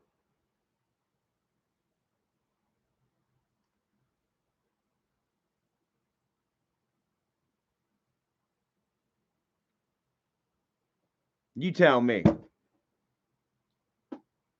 I got to tell you, man, if there was that involvement, if I was involved in my daughter's life and there was people getting fucking overdosing on drugs and getting choked out in my house, I wouldn't be trying to fucking cover it up. And that's the reason that that Michael made this video. Where's it at? Let's go back to Be Our Breast. Scroll down. It's the reason that Michael made that. It's the reason that they faked the video with Johnny right here, accusing me of giving him drugs and alcohol. Really small. And he said it was weed. Yeah. Hold on, I don't understand that. A bar, what does that mean? I don't know. He said something about a bar inside of weed. I just said, all right. He said it. Because I was damn. Hi, take this.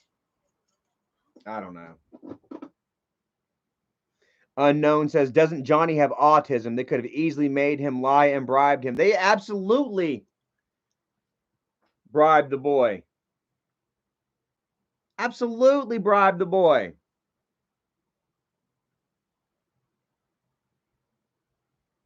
All because we fucking called out child abuse.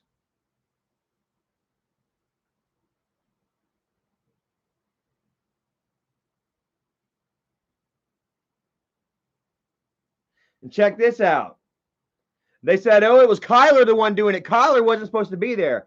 I said, what did Kyler give him? She said, according to hospital reports, when he coded twice in the ambulance and was in a semi-coma for 2 days, it was the same thing Jacob was on. Weed, PCP. Was talking to Rebecca. She just left. Someone said I called Child Protective Services on Michael. No way in the hell I would. Look.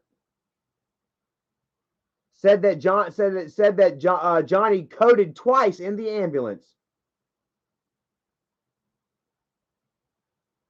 Same thing that Jacob's on right now. Same thing that they had Jacob on. Jacob was in, last year when we took the boys out to Edisto Island, Jacob was in a freaking psych ward for 30 days because he flipped out, fucked up on PCP. Unknown says, what does coded mean? I guess coded means he freaking flatlined. Dude, his heart stopped beating.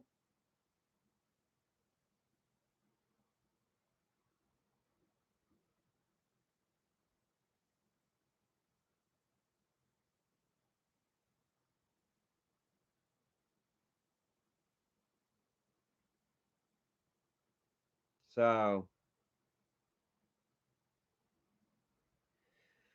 yep, Jennifer has just ordered me never to see her children again for calling Child Protective Services. Jonathan, I told you, would be threatened to lie, saying Kyler choked him and not David unless he did lie, so their drug dealer who lives with them won't get blamed.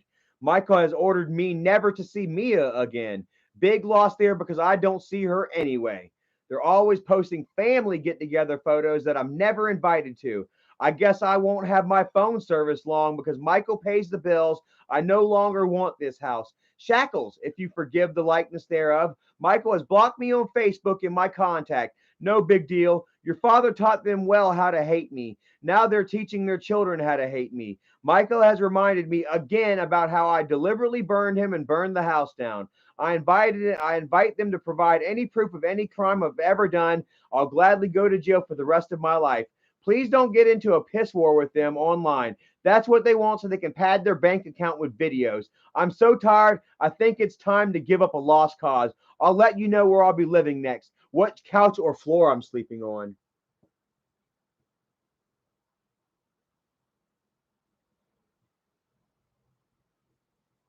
Hmm?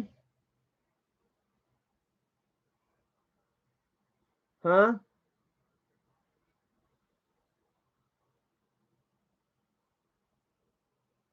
Dougie in the house. Who's in the house? Doug West in the house.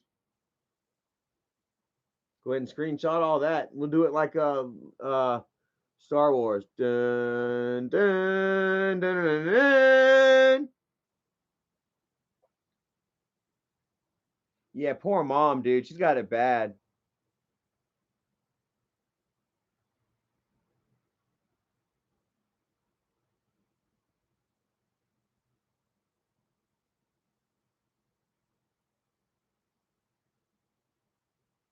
I got a lot of shit in here I could share with mom. Just like that. Yeah, I said a few days ago, Mike claimed I gave Johnny drugs on Edisto and that he called the cops. Who remembers that? I was supposed to get arrested by the Edisto Police Department for giving Johnny drugs. Isn't that what Michael told everybody? Isn't that when Fatty said, we can't comment anymore on the subject because the police are involved? And then nothing fucking happened. Just like every single fucking time. Well, here mom says, well, they better charge me too because I was there with him the entire time. Who would they arrest for the person who gave Jonathan the drugs that nearly killed him and the PCP that was in Jacob's system? I hope this won't cause you to lose your job. If you're arrested, send them here and I'll gladly go to jail. If it goes to court, I'll discuss every crime your dad did, Kimberly's abortion at 15, Catherine's molestation at 10, plus more, blah, blah, blah. Go ahead, clip it.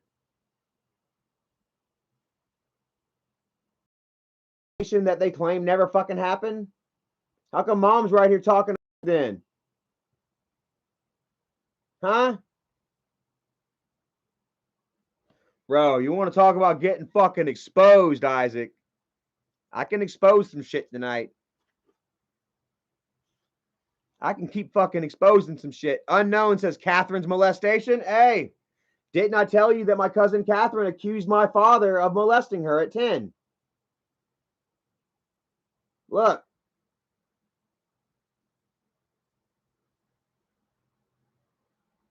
Catherine's molestation at 10.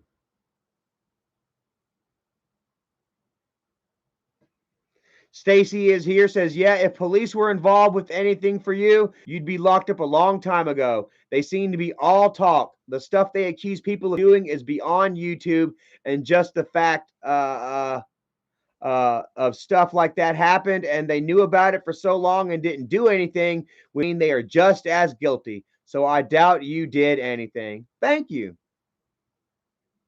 Amber Weekly says, who's molestation? What the fuck? How many? I told you guys. My cousin Catherine accused my father of molesting her. Oh, hold on. Oh, the store has the biggest racist clientele. Mom. Where's it at? Hold on. I'm going up. My cousin Catherine accused my dad and my uncle of molesting her when she was 10 years old. But it's very suspect because that's the same cousin that molested me and my other cousin.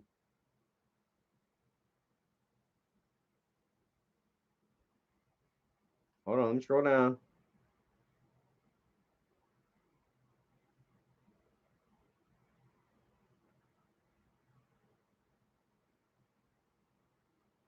Scroll down. Let me get it again.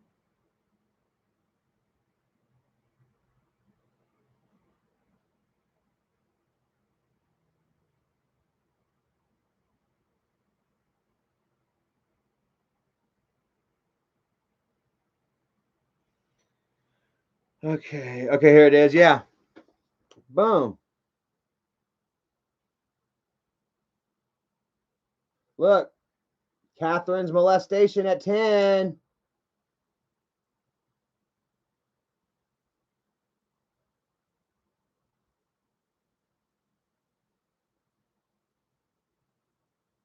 Catherine's molestation at 10. Yeah, and I hate it too because sometimes it sounds like mom believes my cousin Catherine. I never really, knew where mom stood on that whole thing. Like there was times where mom and dad would get into it and they'd start fighting and mom would bring up, well, you raped my niece, and I don't ever believe that dad did. I believe that my dad is an innocent man. I believe that my uncle is innocent. I'm not saying that nothing happened to my cousin Catherine because why would she in turn around and do that to us and then blame my uncles or blame her uncles, But there were times where mom and dad were arguing where they had gotten into it and mom straight up said, "Yeah, you raped my niece." Giving dad the old low blow and it would hurt dad, Dad would do it would be the end all, like, fuck you, goddamn, like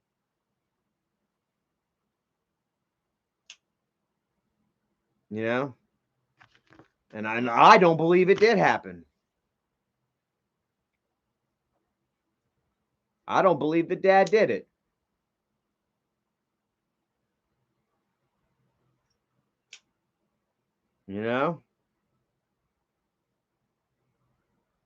And like I say, it's crazy. We lived through that shit, man. Like I'll never forget. We had to move. Like we had a very Brianna Trevino says, "Why did she believe your cousin?" Well, because it was her sister's daughter. Her and Catherine had a really tight bond. Catherine used to come over and spend the night at the house a lot. My mom was kind of a kid in the head still back then, even still today, she's still kind of a kid in the head. And it felt like the age gap wasn't so great between my mom and Catherine, kind of, they weren't but like fucking like 12 years apart or something like that, and I don't know, my mom just believed everything that Catherine told her, and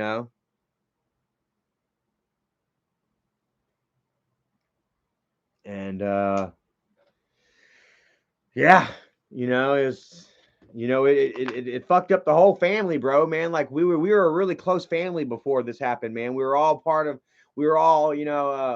Catholic. We used to go. We all went to the Catholic churches every Sunday, out to eat afterward. All Christmases and vacations and holidays and birthdays, always together. Until this shit went down, and then it scattered the whole fucking family, bro. My uncle and my cousins and them, they had to move to New York. Fucking, we moved to Columbia. Split us all up, man. And yeah,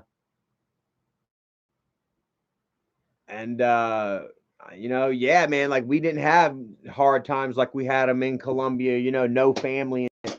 And my mom, all she ever knew was, Charleston was her family. She didn't grow up anywhere else, and 30 some odd years we're all in Charleston, and to have to pick up sticks and move, a couple 100 miles away and start over fresh, in a new place, it didn't sit well with mom, and she missed her family and shit, and mom also had bipolar issues and shit, and maybe she didn't necessarily believe that dad was innocent. Unknown said, "Did Catherine's dad confront your dad about it?" I'll never forget it, man. One night, this was like, oh man, like I'll never forget it. I think they called up and said like that they all had to go to my mama's house. Something big was going down, and they all had to go to mama's house. And I just remember like hearing that my cousin had accused my uncle first. That there was something like that. And I'm like, what the hell, man? What the fuck? And I remember that mom had all the lights out in the house. I'll never forget it. The dad had to go to Mama's house by himself. And that we had all the lights off in the house and it was raining. And we were looking out the window, watching it rain, talking about we didn't know what was going to happen to the family. Mom was telling me more, was telling me about what was going on. She told me straight up. There was no hiding it. I was in 3rd grade. And I just remember just staring out at the rain like, what the fuck is going on? What is life? What is trouble? What is this? And then not even a year later, she would accuse Dad. And I always kind of wondered why Dad didn't fight it. You know what I mean? Why he decided to go ahead and agree and pick up and move. Why my other uncle decided to pick up the family and move.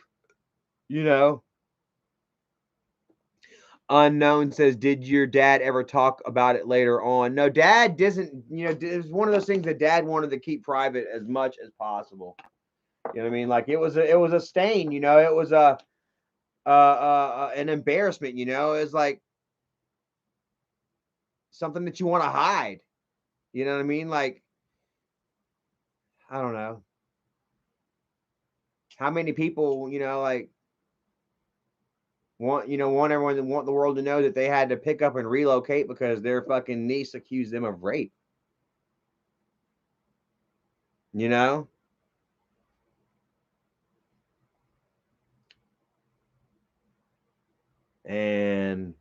it's really weird, man, to see to see my whole family, like suffer such a negative experience like that. Like we all watched Dad sit there and cry numerous times.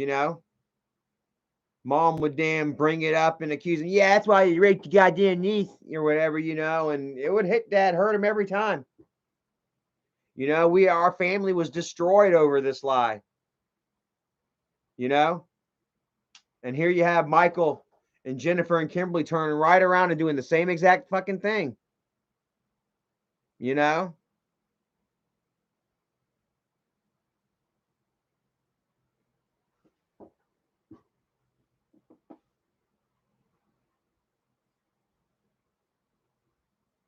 So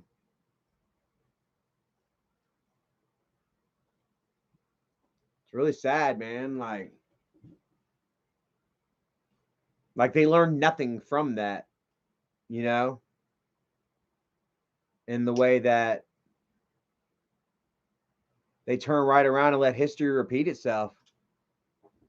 Like, how do you think Kimberly and Jennifer really feel about themselves deep, way deep fucking down? Knowing that they lied about such incredible things. Like, how would that make you feel knowing that you did that to your brother? For whatever reason. It don't matter whatever the fucking reason. Do you think that you would really feel some sort of way 30, 40 years down the road? I think that they will. Bonafide THC says the nephew should be straight financially due to AGP's inheritance, yet they find themselves stomping trash for a few dollars on a vlog. Well, if you remember the live stream from just a year ago, Michael would openly say that the boys were not his issue, that the boys were not his responsibility, that they get in trouble, that they do drugs, that he knows it, that there's nothing he can do about it, nothing he can stop it because they're not his responsibility because he has his own family. Did he or did he not say that?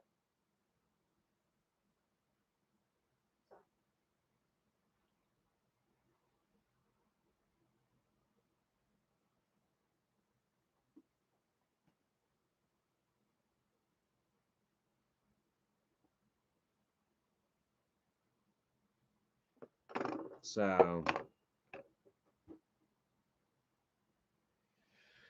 let's see here. They say Fatwad is showing some pictures. I want to see some pictures. Oh, no, those ain't pictures. Stop it.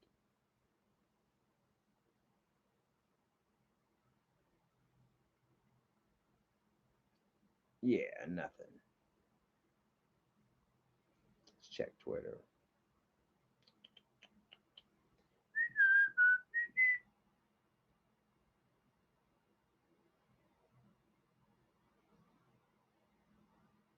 Oh, and Steve Billings, guys. You got to see this shit with Steve. Oh my God, dude. Steve was so funny. Where's his they had Steve on fucking on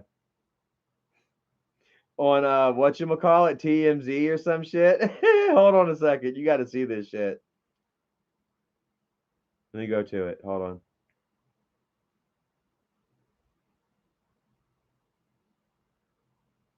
I don't know if I'm gonna find it. Somebody commented in one of my videos. That's fucking, oh my God.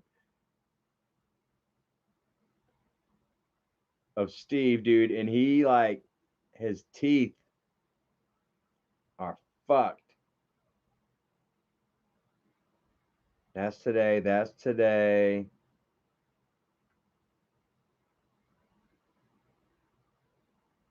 Hey, what happened to that? Okay, someone's asking what happened to JC. Damn it, there was a picture of fucking. God damn it. There was a video on here of fucking Steve, Strangler Steve, dude, and he just looked so fucking funny with his teeth. Fucking find it.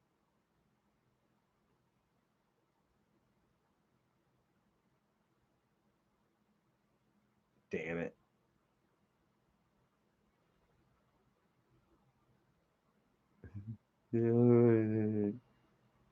Hold on. I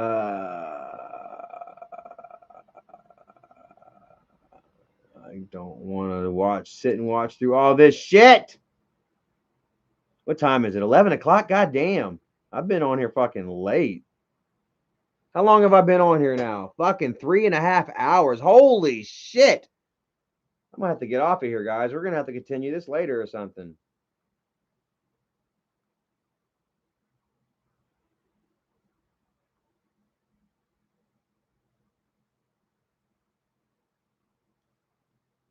Oh my God, this is Isaac's mom. I told my son people will exaggerate the truth when they know that they have nothing to work with. I've never been to Texas or Maryland, nor ever been on parole or sold drugs. I was never a prostitute. I was framed by cops. Nobody raised him but me from the time he was born till the time he got grown and left my Christian home. Here's Isaac's mom claiming that the police framed her into looking like a prostitute. Dude, the apple doesn't fucking fall far from the goddamn tree. I'm telling you, bro, the apple does not fall far from the motherfucking tree, dude. You thought fucking Fatty was a whacked out, crazed piece of fucking dog shit, dude? His mom, dude, is fucking nutty.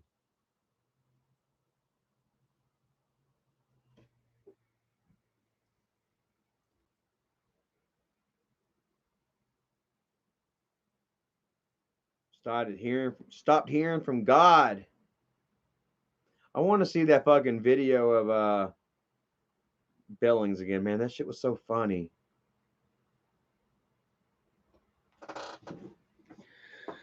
Oh man. Anyway, Finn Skywalker says, "Can you tell the story of AGP farting in church? Maybe later."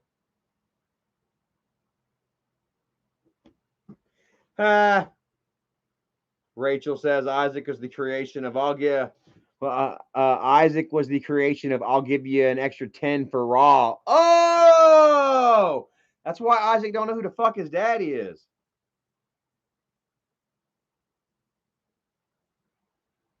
That's why Isaac don't know who the fuck his goddamn daddy is. I wouldn't be surprised if he didn't fucking know who his mama was.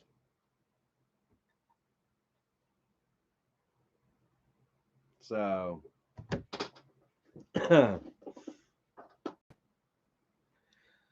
oh man. Anyways, oh shit, I've been on here a while, man.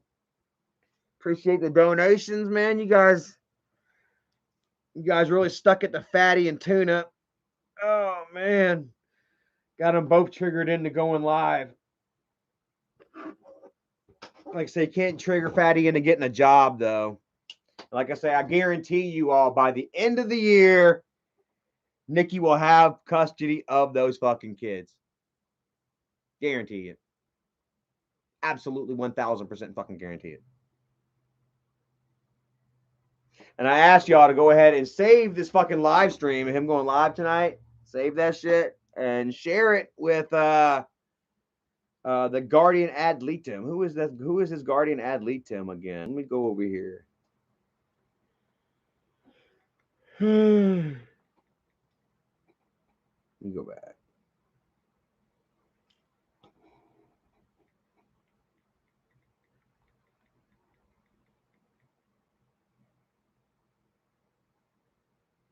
Where is it at? Where is that? Here she is. Kyle Baxter. Have a look here, guys. Kyle Baxter. The guardian ad litem. She is Wolfpack right here, bro.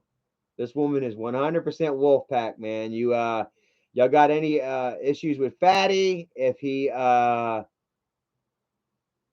any shit that he posts up tonight talking shit about whoever or whatever, share it with her. Be like, hey, look, he's out here Saturday night. Technically, he's not supposed to be on the internet harassing anybody, giving out people's families' information. And it doesn't, and it wasn't, from what it said in the paperwork, it looked like it wasn't regulated to just between him and Nikki. It seemed like everybody. Miss Morty in the house. Much love to you. Thank you for joining. Hopefully you're having a great night. I'm actually about to get the hell off of here. Oh, God. Oh, man. Woo! I'm tired. I got a video for you guys. I got a video that I'll be dropping sometime tomorrow night, I guess. We actually go to Wet and Wild, another water park. And I vlogged with my camera and my GoPro. So you'll have a couple of different angles, some action shots. We weren't supposed to take our GoPro onto the slide. Whew. But I did anyway. Got a couple of shots for you all, and should be a good video. You know, we are, what time is it? 11:08. We are officially 42 minutes away from me being 2 years sober, guys. So happy and blessed, man, and so proud of my damn self, man. I never thought I'd live to see the fucking day. You know, I was drinking daily and heavily since I was 21. Ever since I was able to walk in the store and buy my own alcohol without needing anybody to do it for me, I did it. I'll never forget it, man. I thought that the very first day that I went and bought my beer legally, I had gotten a double deuce of Bud Light or something like that I was gonna keep, you know, as a keepsake. It was my first legal beer I bought. It even had like a blue freaking ink stain on the bottom of it. And I was like, yeah, I'll always be able to tell this apart from any other beer. I'll know this is the one that I bought, you know. It wasn't fucking 2 days, man. I had ran out of beer and I drank that one. You know what I mean? Because I didn't have any more, you know. And so pretty much on a daily basis since I was 21, man, I drank. And I fucked up on damn near a daily basis Star Meadow Blues, thank you so much. I appreciate the kind words. Dago Dad, I appreciate it. Classic Toast. Evil Queen Morticia. You remember back in the days, man, back in 2013, I'd get all drunk and I'd share pictures of me fucking holding knives to my throat and shit. Ah! You remember that one? Talking dumb shit. Chrissy, thank you so much. I appreciate the love.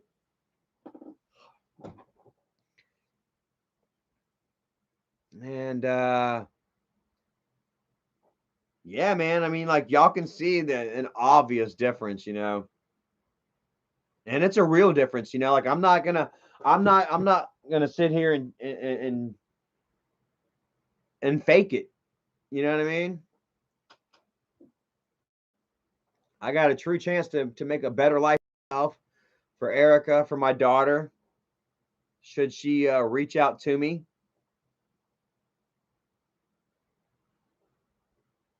Classic Toast says LMAO. If this is Charlie drunk, then keep drinking. What do you think, huh? If this is drunk me, man, I better keep on drinking then, huh?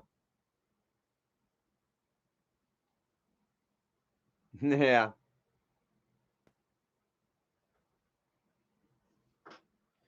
Evil Queen Morticia says, is Fatty live? Fatty says that he's live, that he's got my daughter going live, and we're just waiting. Like I can almost 100% guarantee you that my ex and my daughter will never go play with these fools. You know what I mean? But there's always that small fucking chance you just don't ever fucking know, you know, in this world, what's going to happen. I never would have believed that fucking Cottywomple would be slob mob, but here we are. You know what I mean? But even more so, I don't believe that my ex and my daughter will have anything whatsoever to do with them. You know what I mean? And until we see actual fucking proof, then you know what I mean? This is just them once again continuing to promise shit that will never come to fruition. How many promises have they made about me? How many times was I going to jail? How many times was I gonna get fired? Blah blah blah blah blah fucking blah blah blah blah blah. And here we are today. Virtually unscathed.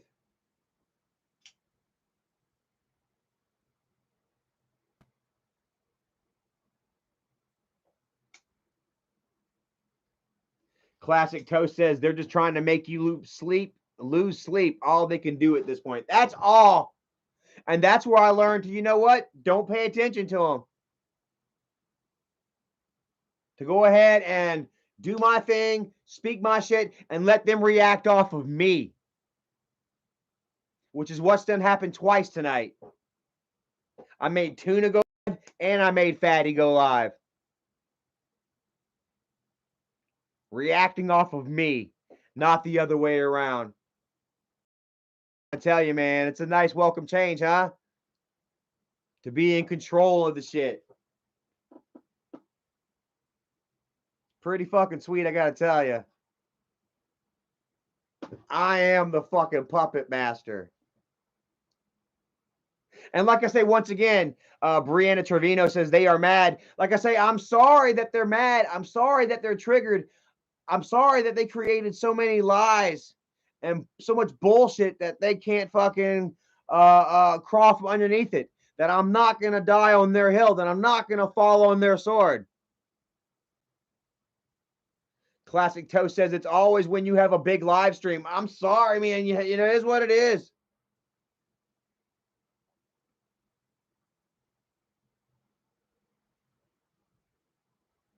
JD McNugent says Subway's on me tomorrow, Charlie. Yee! I was thinking about Substation. I bought some hamburgers. I thought about making me a hamburger for dinner tomorrow.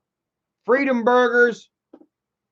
sober, 2 years sober, celebrated with some burgers and maybe some French fries. I got me a couple of baking potatoes that I'm gonna chop up into some home fries, and have me some burgers, cheeseburgers, and French fries for dinner tomorrow.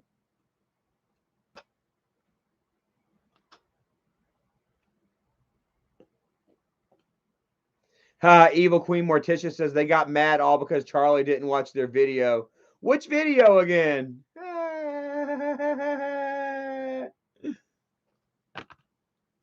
Classic Toast says charcoal or gas. I'm probably going to use wood.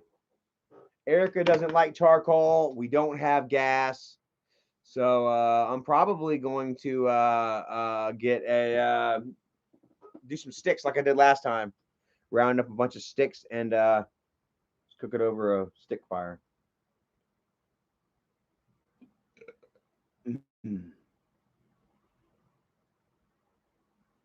So,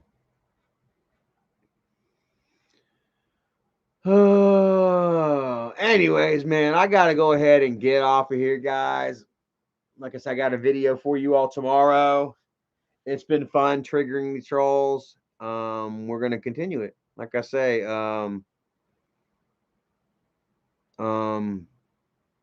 yeah, just having fun. And yeah, hopefully I'll get to talk to my kids sooner rather than later. You know what I mean? Hopefully there is no bullshit with all this. I really don't believe that there is, guys. Like I say, my daughter, you know, and my ex, they know what was what happened, you know, and yeah, you know, I really hope that they aren't persuaded like the rest of these trolls and losers are. I would suspect that there's more sense involved with me and my ex. You know what I mean? Like we did have a relationship. We do have a very, you know, we do have a long past. You know what I mean? I'm sure there's still love for each other on both sides. You know what I mean? I mean, we do have a kid together. You know, we share that bond, you know, with each other that'll never go away despite, you know, us being with other people or whatever, you know. And yeah, me and my daughter got that bond. Like, do you really actually honestly think, you know what I'm saying, that my daughter is gonna fucking choose Slob Mob and Kid Behind a Camera over repairing a relationship with her father? Like really, dude, like these people are crazy.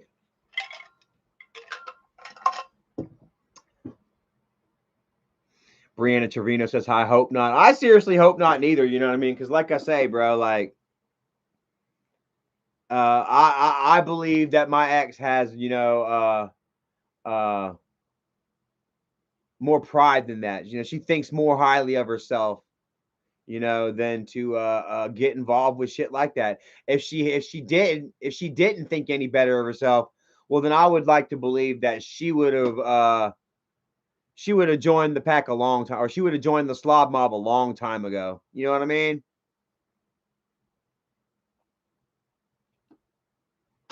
Like, think about it, guys. How many times has Michael done reached out probably and tried to persuade and cajole and manipulate? I would think it would have been done way before now. You know, way back when my daughter, you know, was still looking at 5 and 6 years before she can come see her dad. You know. Cush W. Bush says Mike would ruin everything if he could. Don't you know it, man? Don't you fucking know it, bro? That Michael would even be willing to ruin. He's ruined fucking his own niece's life. He don't give a fuck about nobody but himself, bro. Look what he did to his nephews. Where are my nephews at right now, man? Fucking Johnny's 18. Jacob's about to turn 18. JC's over 18. JC's gone now. None of them are fucking thriving. not doing jack shit with their fucking lives. And Michael was directly responsible for every single one of them. Now they turn 18. He's like, I can't do nothing with them. And it's not my responsibility. I have kids of my own.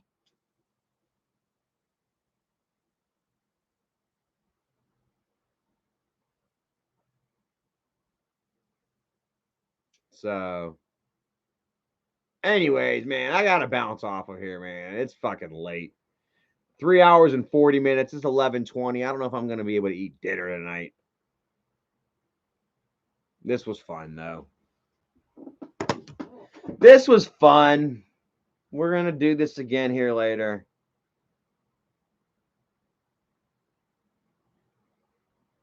We got to do this again later. We got to talk about Michael hooking up with Bridget whenever she was 15. We got to talk about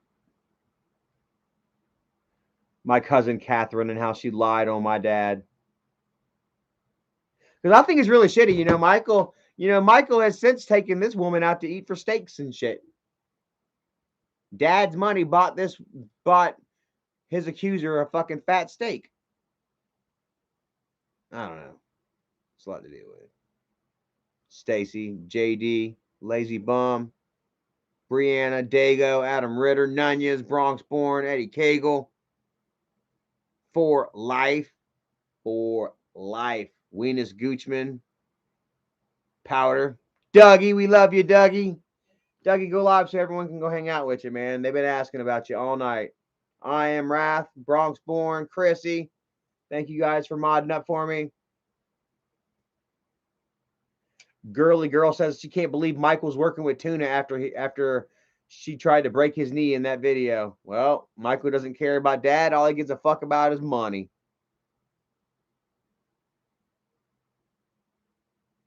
Evil Queen said, did y'all see Lady HIV peeing in a bowl? Gross. No. I heard her getting her ass handed to her the other night, though. Like, man, they were funny. Like, yeah, she is a whipping bitch. I'd like to hear about Evo Girl, though. I heard that Fatty kicked out Evo Girl because she wouldn't give him any punani. And that she hooked up with who? Kid behind a father of two or some shit like that.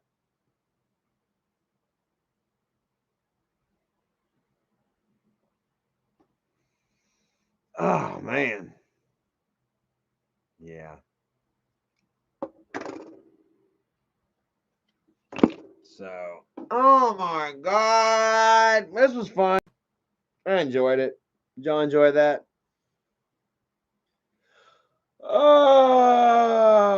Sabrina, much love, says just keep your head up, stay strong, and continue to do great and make vlogs, and you will succeed. And as long as I stay sober, too. I can't wait for my kid to come see me and come hang out and expect me to get beer. Like, can you, like, you ever, I don't know, like, I can just expect them to wait for, to be watching. Is when's he going to go sneak off to go get some? I know he's drinking. And then for me to not even go out and drink, I'll be sitting right here chilling, watching the movie all day, going out to eat, not trying to hide nowhere, not getting angry, depressed, or nervous, or twitchy. I am 2 years fucking sober, guys. And I am super proud of that. And my life would not be where it was today had I still been drinking.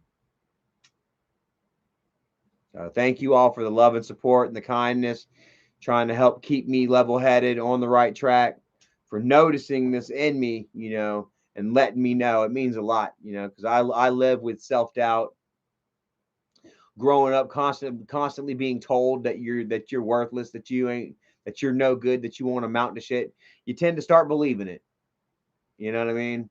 And I still have a little bit of that damage in my soul, that I slowly repair each day, that I succeed, against my inner demons,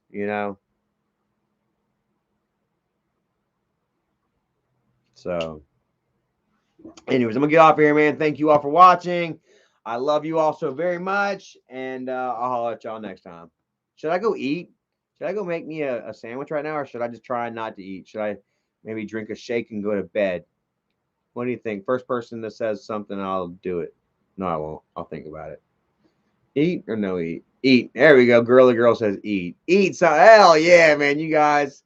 All right, then I'll go eat me a BLT sandwich, but it won't be a BLT. It'll just be a BL. A BL sandwich. How's that sound? Because I can't do the T. All right, guys. Thank y'all all. I love y'all all. And I'll catch y'all next time. Peace. Oh, God. Oh!